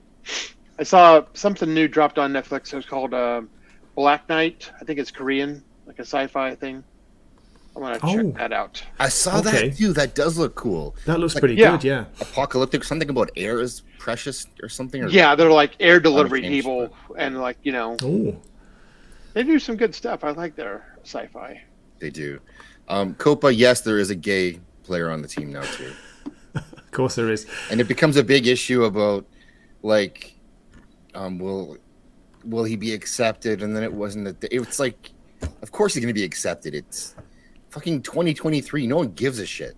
But they're making all these old issues into current issues, like leaked nudes and being gay. Like, come on. Not interesting. Not new. Okay, you're starting my live show soon. I don't know if that means tonight or... Yeah, no worries, Copa. No worries, mate. Not tonight. No, he's not tonight.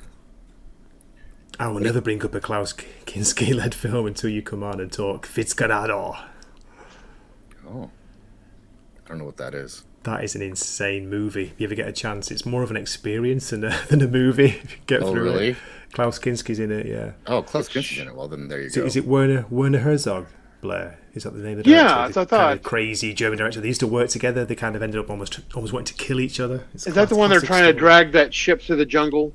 Yes, trying to drag a boat through a jungle or something. You know, like you do, Zaxx.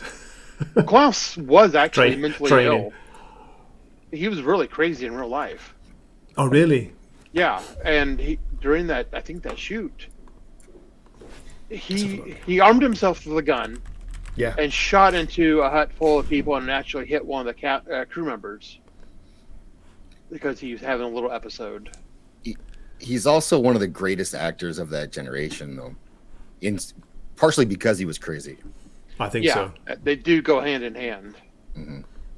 Yeah, at one point, Werner Herzog had the chance to kill him and almost took it because they had a bunch of natives on the crew, and one of them actually went to the director and said, "You want us to kill him?" And Warner's like, waiting for it. No, don't kill him.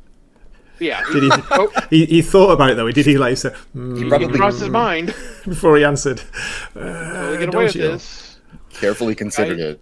This guy's fucking insane. He's driving me nuts. But which is good because obviously we got more Klaus Kinski. But Yes. yeah, Klaus was off the fucking res and. 1982, West German. Back in those days, it's a West German epic adventure drama film written, produced, and directed by Werner Herzog, starring Klaus Kinski as a would-be rubber baron, Brian Sweeney Fitzgerald, an Irishman known in Peru as Fitzcarraldo. Awesome. That's cool. It's almost as famous, Blair, for its troubled production, isn't it? As you were saying, as the actual movie itself. Yeah, there's a whole documentary about the making of that is a really good watch. If you just want to see how just crazy things can get to, production over cost and, okay, we're going to be here for a month to shoot and it turned like, how many added weeks to it and just, everything about it. My Best Fiend, that's right, Nos. Yep. It's totally a great watch. I highly recommend it. So speaking on sort of on that this is a bit of a waffle, but The Mandalorian, season 1, Werner Herzog as a guest star. Compare that to season 3 with Lizzo. That's how far that series went. That's a steep drop. That's a cliff, is what that is. A fucking vertical. It's So horrible. glad I didn't watch that. I couldn't watch it. Thank God. I didn't do season 3 at all. No. First 2 seasons I did. Season 1 was really good. I think people quit after a season. Like there was a certain, I think episode 6 of season 3 is when most people kind of gave up. Like it was so bad. It was unwatchable after the Lizzo episode. And you could see people who did reviews, their views tanked too. Like everything was like, well, Copa, there you go. Hey. Haha, I was right, Jana. In your face. Told you. There you go. I told you. Sorry, Jan. Just joking. Ted Lasso's gay. I knew it. Well, Ted's not gay. No, I knew the show was gay. Mm. I've been calling it since season 2. I said, look, this is what's going to happen in season 3. There's going to be a footballer on the club that's secretly gay. Yeah. And that they're going to have another footballer who has a problem with it. And they're all going to have to try to console him and kind of bully him into accepting the gay footballer. Am I close to accurate on this one? Frighteningly accurate, yeah. Okay. Yeah. So you see it coming a mile away. What I didn't see coming was what you call it, being a lesbo, though. Yeah. Well, she's bi. She went back, and so she was. Oh. Well, I don't know if she went back or not, but she became a lesbian out of nowhere for this on the season. Really? I Yes, did win Jenna. on the panel, John. I did, John. We do want And, you on the panel, Jenna. For some reason, Copa turned up instead. Yeah. Copa, how you doing, mate? Good to see you. Good to see you. It's good to see you. It's good to be here. It's good to rub this in my wife's face publicly. So, Copa, guess which footballer is gay? I don't. All right. I don't remember the characters per se. It's obviously not Roy. The skinny one. I don't know. Or the one It is that the was skinny one. Roy's awesome, isn't he, Copa? I love Roy. I doubt it's Colin. Wasn't You his doubt it's name Colin? Colin? Yeah. Is it Oh Colin? no, come on. Colin sounds like he's gay just by the name. Sorry, Colin's out there. It's I think he Colin. is. Yep. Oh, Oh, I is it knew Colin? it. I knew it. Because it's close to colon. Oh my goodness. Trent Trimmer's on the show with the team, and he's also gay now. I don't know if he was always gay, maybe he was, but he helps coach him on being gay and coming out. It's a whole thing. Oh, he grooms him into being gay? He does, yeah. I thought Trent was though. I mean, Trent was very, very camp, wasn't he? Very kind of but yeah. Not a surprise. Oh, So man. he coaches him. Oh my goodness. Yeah. Oh, that's interesting. So which footballer is it the big black guy that has a problem with it? Yeah. Oh, I knew it! Oh my god, it is so predictable, the show. He's serious, man. No, That's crazy. No, but it's predictable even more so when you think about what the problem he had was. What do you think it was? on. Religion? Erectile Was dysfunction. it No. because he's gay himself or something like that? No. What is it? Come on. Oh my god. I don't know. I can't even guess. That Like he if it didn't- was that he didn't trust him enough to tell him before. that is are you serious? Like I'm that's serious. really the problem. That's really the problem. Dude. Yeah. That's his big issue. I was supposed to be your friend. Oh, Yeah. oh my god, dude. Yeah. This can't be for real. It's And for how- real. And how Ned Flanders-esque does Ted Lasso get in this season? Oakley dokley doo. Oh my god. He gets he stays about the same, I would say. He's on the show less. Oh good. And it's less about him. But by I think episode 10, his mustache looks fake. So I don't know what that was about. But What? it doesn't look like a real mustache anymore at that point. Did they Henry Cavill his mustache on? They may have. No way. I gotta Yeah. watch this now just for pure entertainment. But actually I want to watch Jana's reaction because she's still into it. I bowed out after season 2 because I thought season 2, like Ted Lasso's like Ned Flanders shtick, like bothered me so much. I was like, I'm done with this, and I know where the show's going. There's It going to was be a getting gay. a bit, wasn't it, Copa? Getting a Yeah. bit tiring by I the end like of Oh 2. my god! Yeah. Like, I like season every- 2. And so I knew where it was going to go with season 3, but she was still on board. So I kind of want to watch it anyways, but I just want to like record her reaction as it kind of gets more and more depressed. Copa, Jane in the chat. We've lost it, mate. We've lost it. Jane and Nos are going to start streaming together, and they're going to do a tube top stream. It'll trump Zaxx's tanks. I'll watch that all day. Yeah. Would you watch that? I would. I'd be there. I'd try and get on, but they wouldn't let me. I can't wear a tube top. Don't have the boobs. Hey, you can. You can do it. So yeah, Ted Lasso, unfortunately. There's also a lot of stories that don't really go anywhere. Like they're kind of stalling for time. Oh really? Is And the they show don't- still on? Like is this season no. still on? No, it's done. Oh, it's over. Yeah. Last week. So Keely okay. cucked Roy Kent with another chick, or did she just bring another chick into? Or did she invite him for a threesome? That's what Roy I want to Kent know. dumps her. Oh. Yeah. Because she's like too busy because she's too strong of an independent woman with her own business, and so he can't handle it. And so Women. Oh, of course. but Yeah. he can't admit it to himself till later. But so they're moving too far apart, and so they break up for really no reason. He dumps her, and then she meets this girl. Yeah. So what is Roy doing? He is he's still Roy Kent for the most part. He's a little bit softer, I would say. He does cry at one point. No, God, no, Zaxx, are you serious? Not the Roy.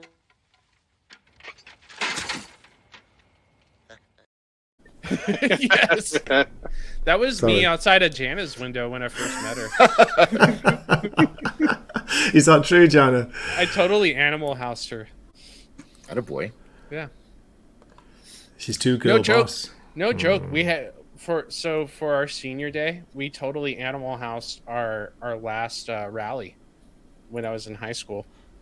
Like we had smoke grenades and everything, rats. And, God. No way, man! I'm so jealous. oh Excellent. yeah, it was total mayhem and anarchy. We had like a half day. This was before 9/11, so and like a little bit after My birthday. Columbine, so they still like called in the SWAT and stuff like that. But we all got out of school really early that day. Blair. You got the SWAT call to your school. Come on, man. That's pretty impressive. It was one of the better days at school. I'm not a part of that, says Jaina. I did not go to the same school as you, Copa. She's like washing her hands of it. I meant our there's no way you went to my school. My school was an all boys school, so I'm pretty. Which she was there, but not in the capacity you would think. In another capacity. What was the capacity that she was at your school in? What? She was hanging out smoking cigarettes on the soccer field all the time. Oh my god! Wow, bad girl. She was. From the very beginning. And she was the goalie, so it was really weird. She's smoking and playing too. She was smoking and playing. She was hardcore. You better She was wearing a leather jacket. She was a very naughty girl. Olivia Newton-John from Greece. I love it. Yeah, exactly. Showing me age again, guys. Sorry. No, but what is going on? Jana, I don't know. No idea. An all-boys school, says Nosferatu. no, Jana, I hate to be the one to break this, but your husband might be about to listen.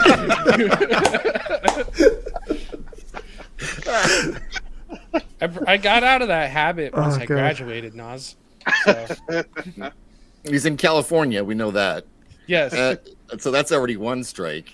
right. Plus an all-boys school. Yeah. An all-boy, at least it wasn't an all-boys school in the UK, in England. Goodness gracious.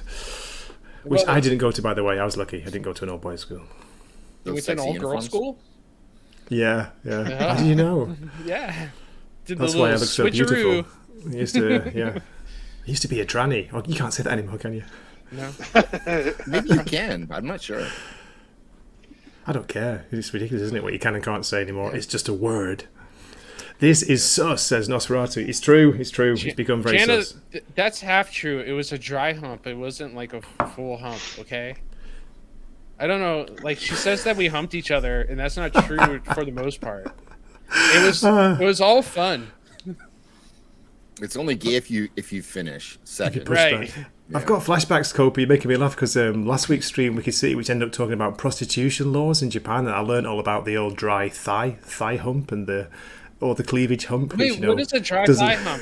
Like, what's the legalities of this? It's not Discuss as long as this. it's not penetration, but you can still work up enough friction to get excited enough to All right. Oh, okay, cool. climax. Yeah, I didn't know all about it. They've got words for it and everything. It was fantastic. Did you wear a blazer in school, Copa? No, we had polos. Okay. Schoolboy uniform, says Jana. She's trying to gay it up more than it actually is. And it doesn't get that much gayer than a lot of stuff that happened there. But yeah, we wore polos. Fine. Yeah. I can't remember who was talking about going to an all boys school and how it was like, oh my god, just driving all the boys were going crazy because they were so horny for girls and yeah, it was insane. So we had a sister school just down the street, and then what was crazy is we were like one of the more richer private schools. So we had like the local LA station after every varsity football game, they would play. They would have like a school dance, and they would have like these like high-powered radio DJs come and like practically put on a rave. Cool. At our school. Nice. And I swear to God, like we would wrap up the football game, hit the showers, and then quickly go to the gym to pump up, to get a pump on. So we all look like extra swole still, and then go to these dances. And just like start flexing, and then we would dunk, like we would practically like spray like cologne everywhere. It was insane. So like 4 days out of the week, like we never like we practically didn't shower. because it's just all dudes. So we never did anything with our hair, and we barely put on deodorant, and it was just the place always smelled like balls, like no matter where you went. But like Monday morning, everything smelled like cologne. So because we would just get all funked up. It was a good time. So you guys worked out. You went and hopped in the shower together, and then you went to the dance. Yeah. No. Yes. That's exactly what happened. We played football together where we tackled each other or other men. And then we got a pump on. Oh, yeah. Then we hit the shower together. Sounds good to me. No, it doesn't. Sorry. And then we all went to a dance together. I don't understand what the problem is. It doesn't sound. It sounds much gayer when you explain it that way. Uh-huh. I mean, It doesn't get any less gayer either. So no. Did you have initiation at your school? like unofficially, yeah. That joke's gone over my head, Blair. Copa's about to reveal Sandusky Sandusky was his coach. He was the coach from was it Penn State? Yeah, it was Penn State, and he was Diddled caught the in a pedo. kids. Yeah, he diddled like a ton of shit. kids, You're like joking. hundreds Oh, no. of kids. Yeah. Yeah, Oh, like, no.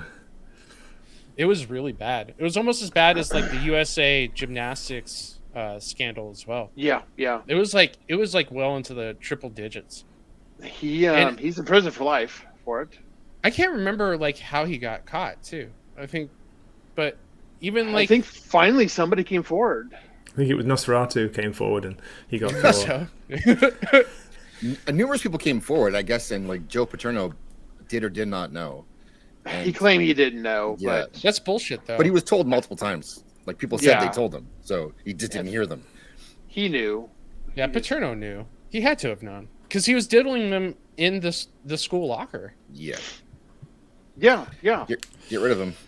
Jesus. They all knew. Yeah, no, you're right. Yeah, he went to no, prison, and Joe retired in And shame, and then died, and they tore his statue down and everything. It was just a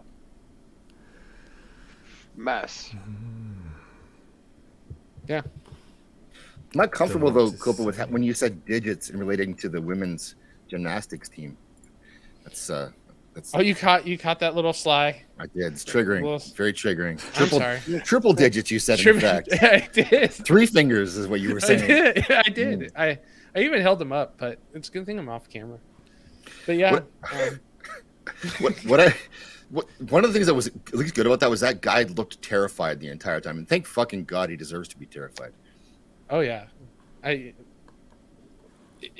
It's incredible. Like, I mean, especially on school grounds. Like, how do they not know?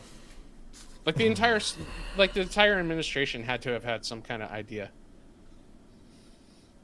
I wonder if Sumo has a similar thing. Gray, what do you think? Yeah, is that what's going on? Triple digits? Back to sumo. I don't even know what it means. I don't want to know either. Oh my goodness. I'm very pure and innocent, guys. Come on. You know me by now. Anyway, back to sumo. No, I'm joking.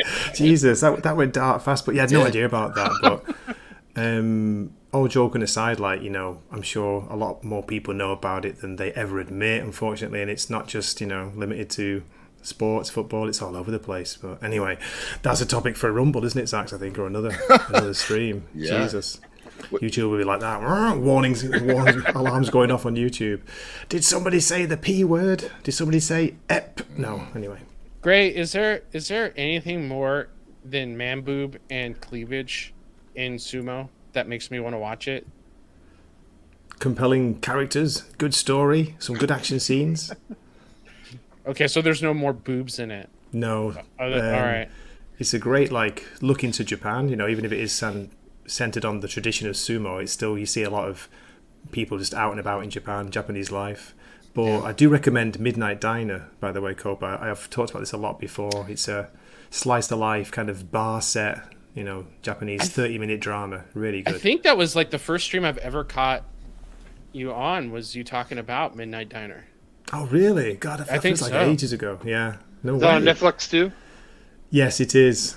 Okay. Yeah. There's 2 different versions of it. There's there's a Japanese, only Japanese, but with English subtitles for the first 3 seasons, which are really good. And then there's a Netflix made second, like, what do you call it, 2 more seasons, and they're all really good. But yeah, you can watch them. You can watch. Why them is out of order. IMDb giving me a movie?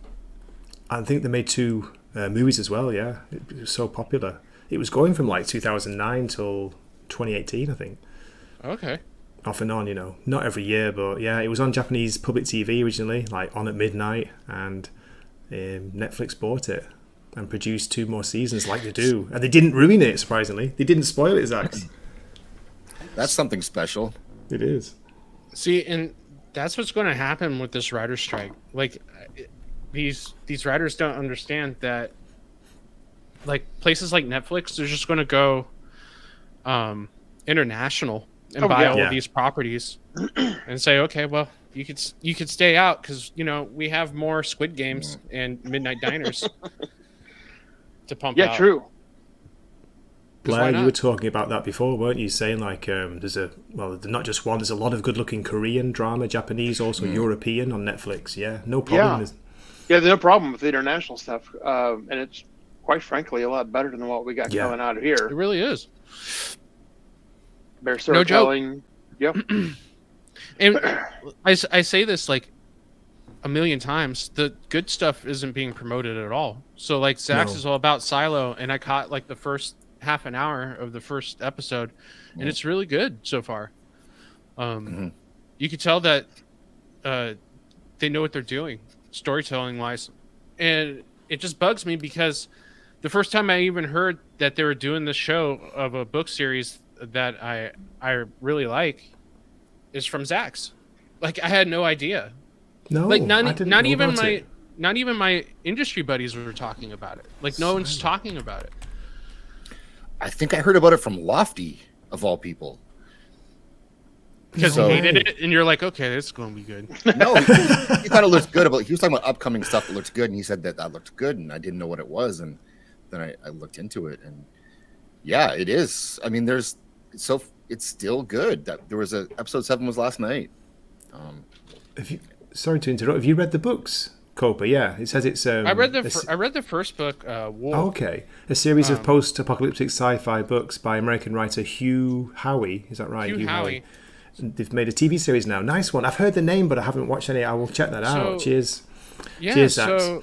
So he Hugh Howey, he's like one of the first people to like really put his name on the map through independent publishing. And I can't remember which Christmas it was, but he put Wool up for free for Christmas, and I think it was like 10 years ago, maybe even like 6 or 7 years ago that he did this, and that's when I got it, and it was really good. And the same with The Martian. I can't remember who wrote The Martian, but it started as an independent book on Amazon, and then it got picked up for publishing from there. It's Andy Weir, and he's got a really good short story for free it's on the net called The Egg. The Egg. Check that out if you get a chance. It's not a long story. It's up on the net. But cool. Silo's Apple TV, and they hide their stuff. Oh yeah, that's it, Zaxx. Come in, yeah. Apple TV. I can't get that. I can. Well, there are ways, but I can't. Yeah, nobody has it here. I'd sub though. I wouldn't mind. I've heard it's got some good content. Apple. It does. It's just no one. They don't advertise it. People don't watch it. They just keep making it, but they make good stuff. Right? I've been watching the Foundation series. Is it good? Yeah, I liked it. I never read the books, but so I can't judge against them. But I like the series, and season 2 is coming out pretty soon. I think later this summer. Is the Foundation series? Isn't that on Stars? I believe. No, Apple. Oh, is it Apple as well? Yep.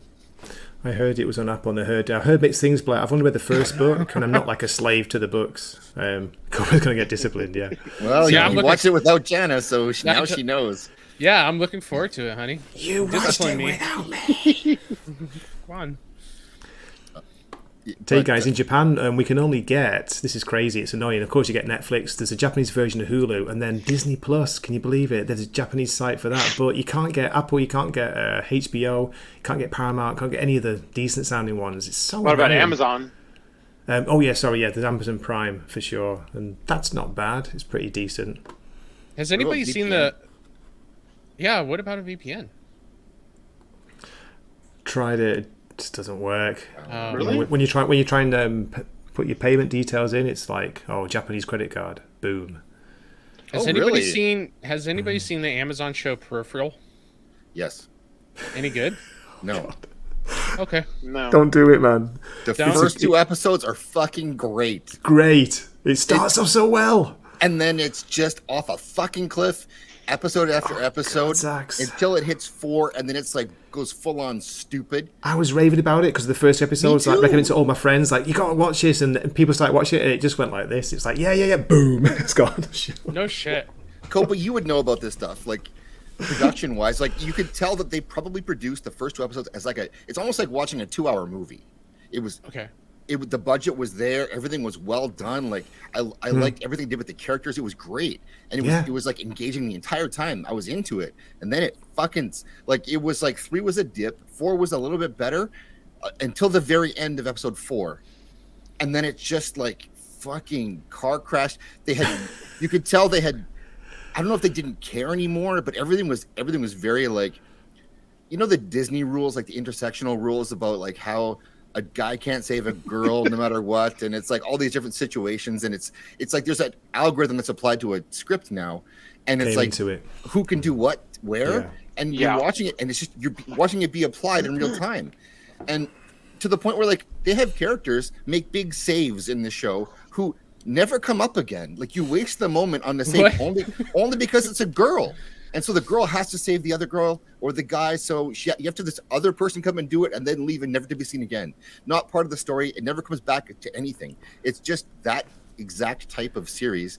And they had no budget, I guess, anymore for extras, or maybe it was COVID. I don't fucking know. But they were in this town that was full of people the first 2 episodes. And after that, it was vacant. They blew the budget, Zaxx, on the first 2 episodes, didn't they? They must have done it. They blew the budget on that on the first 2. They have these big sweeping action scenes in this town. It's a small town, Copa. It's a fucking small town, and they're on a bridge. Like small towns are busy places. They're on their bridge. This big, like giant, like gunfight, and there's not a single person to be seen anywhere else. There's only like the 3 people involved in it, and that's it. And there's no police coming. There's no ambulance or firefighters. There's no extras anywhere. Like anywhere. It's just the 3 people. I think there was one cop, one Zaxx, one cop or one sheriff in that town. That was all you ever saw. It's like, what the hell? But he only shows up after the fact to After tell everything. the female protagonist how much he's attracted to her and how awesome she is. That's all he does. I've never It seen has Zaxx a- fired up, Guy- Cobra. Have you? This is Oh my amazing. This is a God. new No. Zaxx. But Zaxx, it has a 7.6 on IMDb. What do you say Yeah. about that? I say that people didn't finish watching it, or it's been review bombed positively. People liked it, but like, unless you know unless you see what you're watching to the point where like there were scenes where this girl's trying to get into a building she's not supposed to get into. She can't figure out how to get in. The one person who could get her into the building happens to wander by and then tries to stop her, but of course she beats his ass and then uses him to get into the building. Like, if he hadn't walked by, and then if she hadn't kicked his ass, and had he not tried to stop her, the show would have stopped. Like, she had no plan. There was no, like, she just couldn't get in, and that was it. She was fucked. And, oh, you can't go in there, miss. And she's like, oh, you can't stop me. I'm a chick. And so she beat his ass, and there's no explanation as to why she's so good. It never Nos is comes trying up. to trigger you, Zaxx. Nos in the chat. Oh, my God. I'm going to go watch it right now. I'm loving this Zaxx passion. I've got to say, it's kind of turning me on as well. There's no reason for anything, and they hint early on the first episode. There's this big price that's going to be paid, or there's something to why she's so good, and that she might not be in control of it. It's kind of could be tragic that we're going to find out about. You don't fucking know. It's just she's just great. No. No, you think because she logs into her brother's VR account, and her brother's a former Marines, Special Forces. He's awesome, great guy. Like his character, but he later on sucks and he disappears for a while because he's a dude, so they can't fucking have him on the show, so he has to go away. And so she logs into his game. She's playing this game and getting paid to play it, and then she's all of a sudden the best player in the world at this game. She's been playing it for like half an hour, so she's recruited by like these special people to like get involved in this big heist because she's the best player at this game that's ever existed. And I thought there was going to be like a thing where maybe she used to be this big pro player and she's had to quit playing for whatever reason, because you actually jack in mentally. So there's like, maybe there's a price she's paid. It's bad for her to keep playing. No, nothing like that. It's just, she just happened to put it on and she happens to be the best. Zaxx, you're making it sound fucking awesome, says Nosferatu. Yeah, man. Yes, go watch it, Nos. Go watch it. You're going to love it. It sounds like The Last Starfighter. It's like yeah. AJ loves it because it's got his girl in it, but she's all grown up. He's not as she's too old now. Yeah. Oh, be careful now. Yeah. I can't remember her name. Chloe? Is it Chloe something? Chloe Grace Moretz. Hit Girl. That's it. Nice one. Yeah, Hit Girl. Yeah, he can't Sandusky her now, so. No. Oh, Jesus. Nos and I are going to EFAP it. Wait, did you finish it? Did you finish the season? Oh, yeah. We did. We were reviewing it, weren't we? Was it on Prophet's channel or Nerdporial or yours? I can't remember. Prophet's channel, yeah. Prophet was going crazy, wasn't he? He hated it by the end. Yeah. It was bad. So they blew the budget in the first 2 episodes to hook you. Is basically what you're saying. No bait and switch. Right. Yes, the first 2 episodes were so good, and there was like all these cool side characters that, like after episode 3, they just disappear. It's weird, yeah. And they never come back. Like Burton, the brother, had his whole crew. His whole special forces crew were chilling out with him all the time in the first 2 episodes, and they're badasses. And then they're just kind of not there anymore. Okay, so here's a good question: The Peripheral season 1 or Mandalorian season 3? Which one do you prefer? Which one do you watch? Peripheral. Yeah, probably Peripheral. No doubt. Wow. Okay. Yeah. Because you can pick it apart and make fun of it in a different way than you can with Book of Boba Fett. There's everyone in this fucking world is sitting out. No, listen, they're sitting still. They just sit down until our strong female character shows up. And that's all it is. They're waiting for her to show up. So there's actually a scene where she goes to this like soldier guy, and he's sitting on a fucking cement block in an empty warehouse. We don't know how he got there. We don't know how long he's been there for or why he's there. But she shows up to talk to him, and he's ready for her. Like, there was no setup meeting. It's just like she just teleports from place to place. And why does she know he's there? Why is he there? What's he doing? What did he do with the rest of his day? We don't know. It doesn't matter because she's not there to see it. You think maybe she's still stuck in the game? That's what's going on. That's why I think it's so weird. That would be great. That would be much better than what they're doing. She also has instant access to everyone who's important. Like, she can just walk. There's not even like, there's no security to like the mayor. I think it was the mayor. No security, no fucking secretary, nothing. She can just walk in wherever she wants and make demands on people because she's the main character, and there's no other reason for it. And they need her, but there's no reason to need her for anything. Zaxx, you could do like a Mauler style EFAP. I mean, I know Jane and Nos were kind of joking about it, but you could do a 4-hour stream, couldn't you, just on the problems with this series? And Copa, what makes it worse is it's based on a William Gibson book. It's it's a good book, it's decent, but it completely veers off the story, and goes its own way. And then what happens is the strong female character ends up in conflict with the strong female antagonist, and they're both kind of awesome. And it's a bald black chick, of course, because you have to have bald black chicks. Of course it is. Oh yeah. And of course, it's not her fault she's bad. It's not her fault she's bad, and she's like a surprisingly excellent hand-to-hand combat specialist for someone who works in a fucking office building.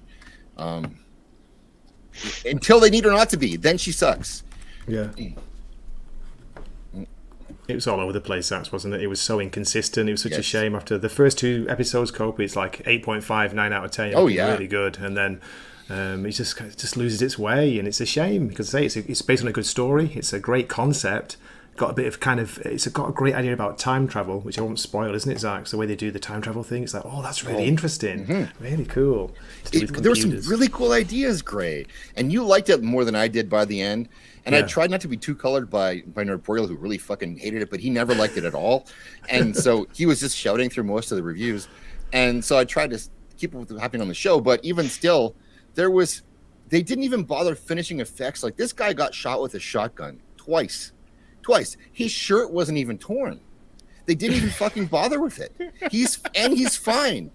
And yes, he had a vest on, which we know about because we saw it later, but not because there's a giant gaping hole in his shirt. His shirt's fine. He's fine.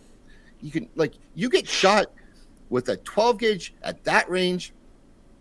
You're going to lose a button at least. You're going to lose a button. That's right. Yeah. You're going to lose a button. Who's got the button? Yeah. So since IMDb says 7.6, but what do we give it on the shoulder scale? Like, is it a 6? Is it a 5? It's only like 3.5 shrugs. That's all it gets. Wow. Wow. It's a paltry grey shoulders, I'm afraid. It's very small. The first two were great, which makes it worse. Yes. No. Honestly, I've never heard of a show dipping that bad in quality after the first 2 shows. It usually takes about 2 extra episodes for everything to go to shit. Yeah. But that's what it sounds like. It sounds like they blew all their budget on the first 2 episodes, and then they tried to write as they were shooting those 2 episodes the rest of the season. There's this big event that the show is based around called the Jackpot that we don't know what it is. It's this big mystery they're going to unravel. Right? Mr. Box. Throughout the season, yes. Yeah. And it sounds like, oh, this is going to be cool. We're going to find out through all these hints. Yeah. And so our strong female character is trying to figure out what this thing is. And instead of like using like all of her skills or her friends to help get the info, she just asks about it, and they say, no, I'm not going to tell you. And then she just says, no, I really want to know. And so they just fucking exposition tell you all of it at the end of the episode. That's it. She asked twice. That's it. That was the trick. There was no espionage. There was no fucking acting involved. It was just, she just asked twice. And like, well, no, we can't tell you. You're not allowed to know. And then she's like, oh, come on. All right. And come on, then. We'll tell you. They take her to a visual library and they show her everything that happened. Man. Wow. It's a good point, though. It seems in Copa or Blair, can you think of anything similar like that? Like you say that, started off so promisingly in the first season. We're not talking like, later on the different seasons that just tanked. Any examples? I can't think. That's what I'm saying. Like, usually not that fast. Not that fast. Yeah, not that fast. What you and Zaxx are describing. I've never heard of a show going, the first 2 episodes are great, and then season 3 or episode 3 just completely tanks and it never recovers. Like, that's pretty hardcore. Like, Lost was really good. The first I was thinking 2 that, seasons. But first 2 seasons were good, yeah. But then by season 3, you're like, I feel like they're edging me. And then, like, by season 4, you're frustrated. And by season 5, you just, like, put on your pants and walk away. You're just they like, have I'm no done idea with what this. they're doing anymore. Yeah. And so, but that's, like, J.J. Abrams' style of doing things anyways. It's, like, he's really good at setting up your curiosity with no payoff whatsoever. Yeah. Or he'll answer one of your curious questions, but then give you like 5 more to choose from to be curious about. And then when he finally does answer your curiosities, it's always like the lamest way possible. So like Lost was pretty much purgatory, and everybody guessed that like in episode like by like episode 3 or 4, they're people were already like, oh, they're probably in purgatory. And the producers kept going, no, like, it's not purgatory, trust us. So we're like, oh, okay. And then, like, at the end, it's like, no, it's purgatory. They're all in purgatory. And it's like, well, that was horseshit. I just can't stand J.J. Abrams. Like, it's like they write themselves in a corner and they're screwed and they don't know what to do. Exactly. But they don't. You can tell they're making it up as you go along, can't you? There's pretty much after the first couple of seasons. There's zero creativity in these writing rooms. of J.J. Abrams. And then like with his own stuff, like his movies, all he can do is make sequels and ripoffs. Like that's all he's got. But to answer your original question, like no, I've never heard of something tanking as fast as this. Yeah, Like usually you get like one good season, then they You get do the one bait good- and switch, and then it Yeah, goes. Blair. Yeah. So. I'm just thinking about Altered Carbon. A great first Yeah. season, a fucking Yeah. awful second season. Umbrella Academy, and Yeah. See, for me, it was like thinking Ted Lasso. I thought the first season of Ted Lasso was really great. I thought he was a wholesome character who had a little bit of flaw to him, and I thought there was a cool dynamic there. There was also this like Major League element. I don't know if you guys seen Major League, but you know, you had this boss that was purposely trying to tank the entire team. But instead of her trying to like to sell the team, she was trying to hurt her husband. It was still kind of Right. cool. Yeah. It was a little of a fascinating story. But by season 2, like she turned around, everybody was good with each other, and she started dating her like one of her footballers, which was like that was ridiculous. And then she started taking advice from like a 14-year-old, and I'm like, this show is fucking stupid. And that was like beside the fact. The little girl kept telling her like that's what girl bosses do, and she's like, oh my god, like this little girl can run the team better than I can, but thank god she's here, so I'm just going to steal her ideas. Why don't you And put then- her in charge? Yeah, when it's like, Aliens. well, right? Why don't they put her in charge, man? I love that. Yeah, just that's what's in my head now. Oh god, so good. Oh, my that God. brings up a good point there. Cowboy Bebop. Yes, You know, that was some of those are bad right off the bat. I mean, I never watched that.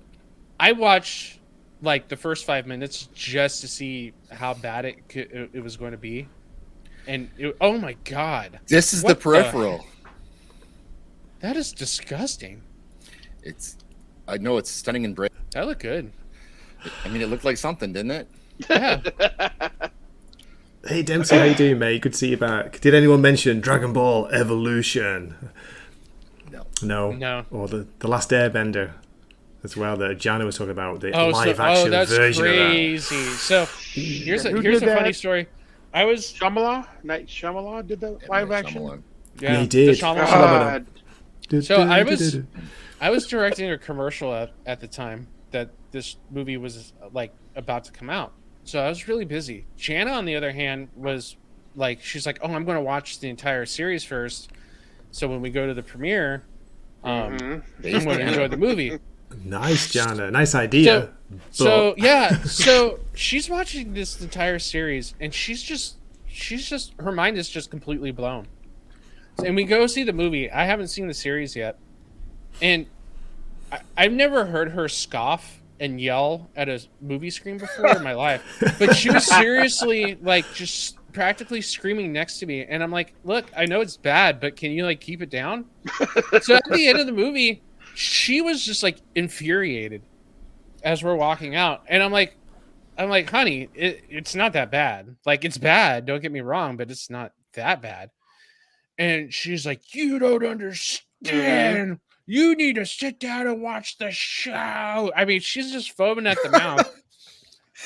And then finally, after she was done screaming, she passed out, and I put her in the car gently, and we went home, and I started watching the show. Yeah, I like completely understood, like in a reversal way, like why everybody was so upset with that movie. Like they even got the names wrong. Like how do you fucking? And he was like, oh, you know, my daughter is such a big fan of Avatar, and I'm like, well, you clearly watched the show on mute because you got the names wrong. You have your main character running around. They're all calling him Ong. His name is not Ong. Really? Yeah, like They got it wrong in the movie. That's crazy. yeah, it was insane. And then there was like a really cool part in the show where Toph, who's a earthbender, or the earthbenders are stuck on a steel ship, right? And this is in the show. The earthbenders are stuck on a steel ship in prison.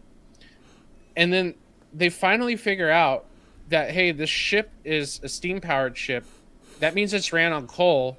That means we can bend the coal to escape. Really cool, like, thought process. But in the movie, the earthbenders are just imprisoned like on Earth, but they were so like disheveled and depressed that they just didn't want to fight. Oh God. Like, that's how bad this shit is. That's typical. Yeah, until Ong shows up in the movie and says, "Hey, you guys are standing on Earth. You could totally like leave if you felt like it." And they're like, "Hey, you're right," and that's how they get out of this prison. It's like the dumbest shit ever. I swear to God, like I just don't understand like these filmmakers and what they're thinking of. Like I was thinking about it today. I don't understand. Like, yes, Kathleen Kennedy and Ryan Johnson definitely deserve Hiss. Yeah, they deserve all the boos and hisses in the world. Mm-hmm. But once again, I don't understand how J.J. Abrams just like goes completely unscathed from any like hatred or criticism. If you notice, he's kind of disappeared, hasn't he, since Rise of Rise of Rey. Yeah. Somehow Palpatine returned. Like, who fucking writes that? That's classic. It's one of the best lines ever. What are you talking about, Copa? So tough. Classic.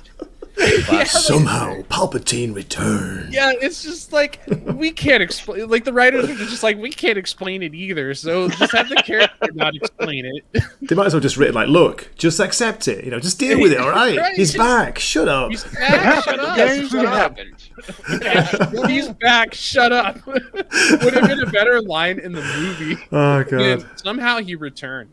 And not just one, but a whole army of him.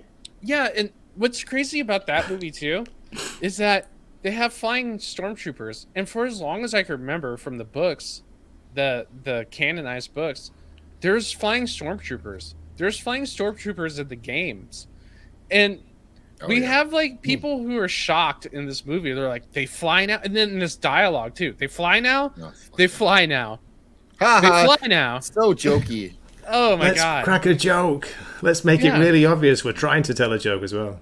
It's just, it's like, it's so bad. And I just don't understand how J.J. Abrams gets away unscathed with the criticism leveled against the Star and the Wars Force. sequels. You can teleport shit in the Force. Right. So I'm going to give you my fucking lightsaber from Right. 5 planets Like away. everything can happen if you have the Force now. Doesn't make any sense. Yeah, like if you remember in the was it the Last Jedi, like Leia somehow encased herself in the Force so she didn't die in space. When she went, Mary Poppins, yeah. Yeah, she went, Mary Poppins. It's like, what the fuck is happening?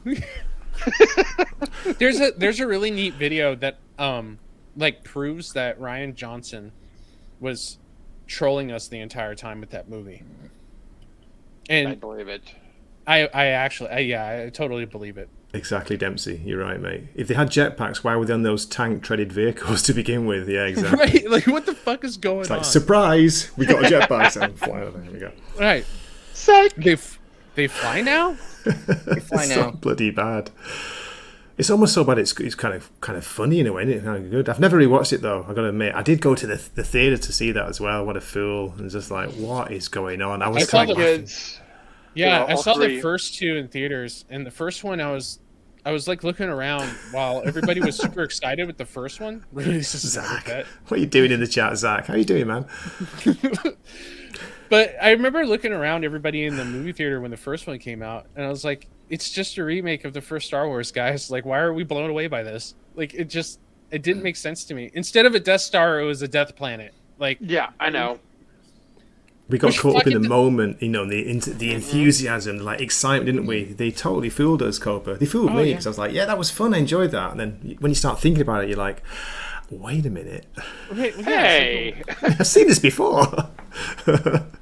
Okay, guys, we're going to wrap things up in No, about, I have one more quick 5-10 vent about the minutes. peripheral. This is important. Do it, Zach. Wait a minute, let me make you full screen. Here we go. Okay, so how they time travel on the show, spoiler alert, is you have a body, which is like an android body, basically, in the future that you can then travel mentally into and take control of. And of course, she's the best at doing this ever, even though it's like she's never done it before.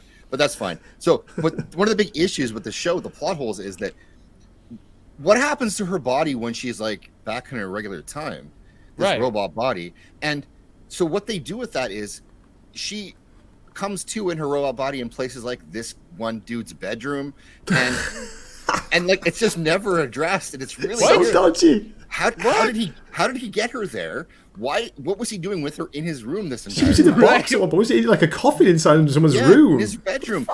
Then there's You another know one. what he was doing in there. Well, right, Whether- that's you the do. implication, Yeah. but they just leave it there like that. Then her body, she comes to into the future, and she's sitting on a fucking bench with the dude who's with her, like her friend, who she needs. The only person she needs to talk to happens to be sitting with her robot body on a bench in the middle of a city.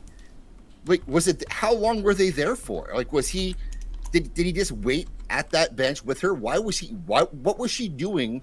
Where her body is now sitting on a park bench? Like, it just made no sense. There's people walking by, like they just don't know how to deal. They don't even bother dealing with that stuff. It's like, oh, it's just gonna happen just because. Well, we need her to talk to him, so she's gonna go to the future. It's gonna be fine. And we have a set here that's the city, so she'll sit on the bench. It's so stupid, and also rapey. Oh my god. Right. Goodness gracious. Wait, I have to agree with Nas for one split second too before we go. Well, not technically, but Which one? This one? I just want. No, he said this is why I didn't like Kill Bill Volume 2 is because she got shot in the chest with a shotgun, and then she punched her way out of the grave. I hated Volume 2, like just couldn't stand it. I loved Volume 1. I can't stand Volume 2. And everybody is like, well, it's one movie. And I'm like, well, he fucked up the second half of the one movie. I can't I haven't stand rewatched it. Part 2, haven't. Not yet. But part 1 is so good. It's really good, isn't it? Yeah, Yes. there's some great things in it. Part 1. Oh, when she has to kill the 88s is like one of the best like kung fu / samurai fight scenes in cinematic history. And then he completely drops the ball with Volume 2. I find Volume 2 completely boring. It was boring, wasn't it, Copa? Yeah, it was really boring. Thank you. Unforgivable. Yes. Do not bore me. But I was like super bored with Volume 2. And then they were talking. I haven't seen it in a long time. Yeah, they were talking about doing Volume 3 as his last film because he's only going to make 10. And I'm like, please don't. Like, just don't do that. Like, make something else.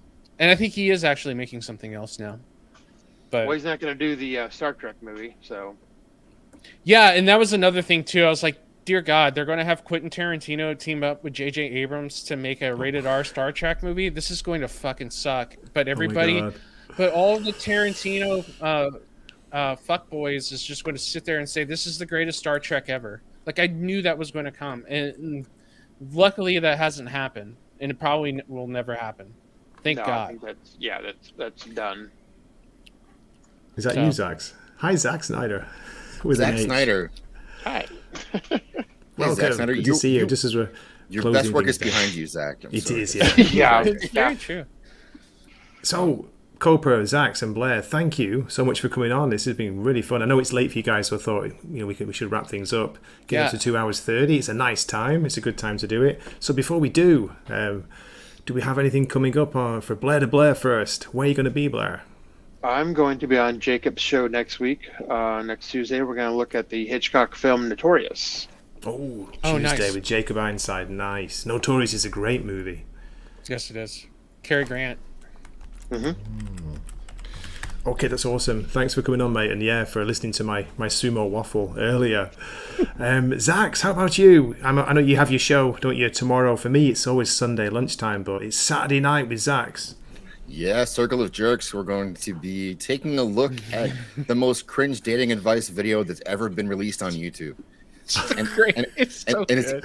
it's even Really? better because it wasn't supposed to be that. It was an interview about a game this guy's making, and for some reason, all he did was give everyone just the worst, the most cringe dating advice you can imagine. I don't want to blow it. I do not want to blow it for anybody. But you just have to watch this episode of Circle of Jerks because it's seriously. I saw this video in its entirety, and it is one of the most cringiest shit videos you'll ever fucking see. I swear to God. You have to watch it. I tried to explain it, and you really can't because it's from the person who's saying it. It's just so much even cringier than you can make up. And so the guy whose channel it's on is going to come on, and we're gonna EFAP it. Oh, awesome. Yeah. Hail Nilporio, by the way. Nilporio's in the chat. Oh, he must have heard us talking about Peripheral. You missed a Zaxx passionate response to Peripheral, Nippon. It was awesome. Okay, that's awesome. Thanks, Zaxx. Copa, how about you, mate? You're going to be on Zaxx's show tomorrow? For me, No. Saturday night, yeah. I wasn't invited. You're welcome. never Come on, invited, you've mate. watched the video already. Yeah, I've watched the video already, so it wouldn't be like really fair. But I will definitely be in the chat for that. So if you want to hang out with me in the chat while they're EFAPing, Cool. I'll be Copa's there. coming on the show tomorrow. Oh God, Yeah, you we'll are. see. We'll see. I don't know. If you're lucky. Only if you're lucky, Zaxx. Come on. I have, yeah. I mean, you have to juice me a little bit here. Come on, edge me. He's editing. He's editing his commando video for the 30th time Shut up. tomorrow. Yeah. Yeah. I have a John Wick review, John Wick 4 review coming up here. in the Okay. next Oh, couple of good, days. good. So, I finally got to sit down and watch it, all 3 fucking hours of that movie, and I'll just give it to you straight here. It's the weakest one out of the 4. So look Ooh. forward to that. Possible hot take there from Copa. Looking forward to because I haven't seen Maybe. it either, Copa. It wasn't released in Japan.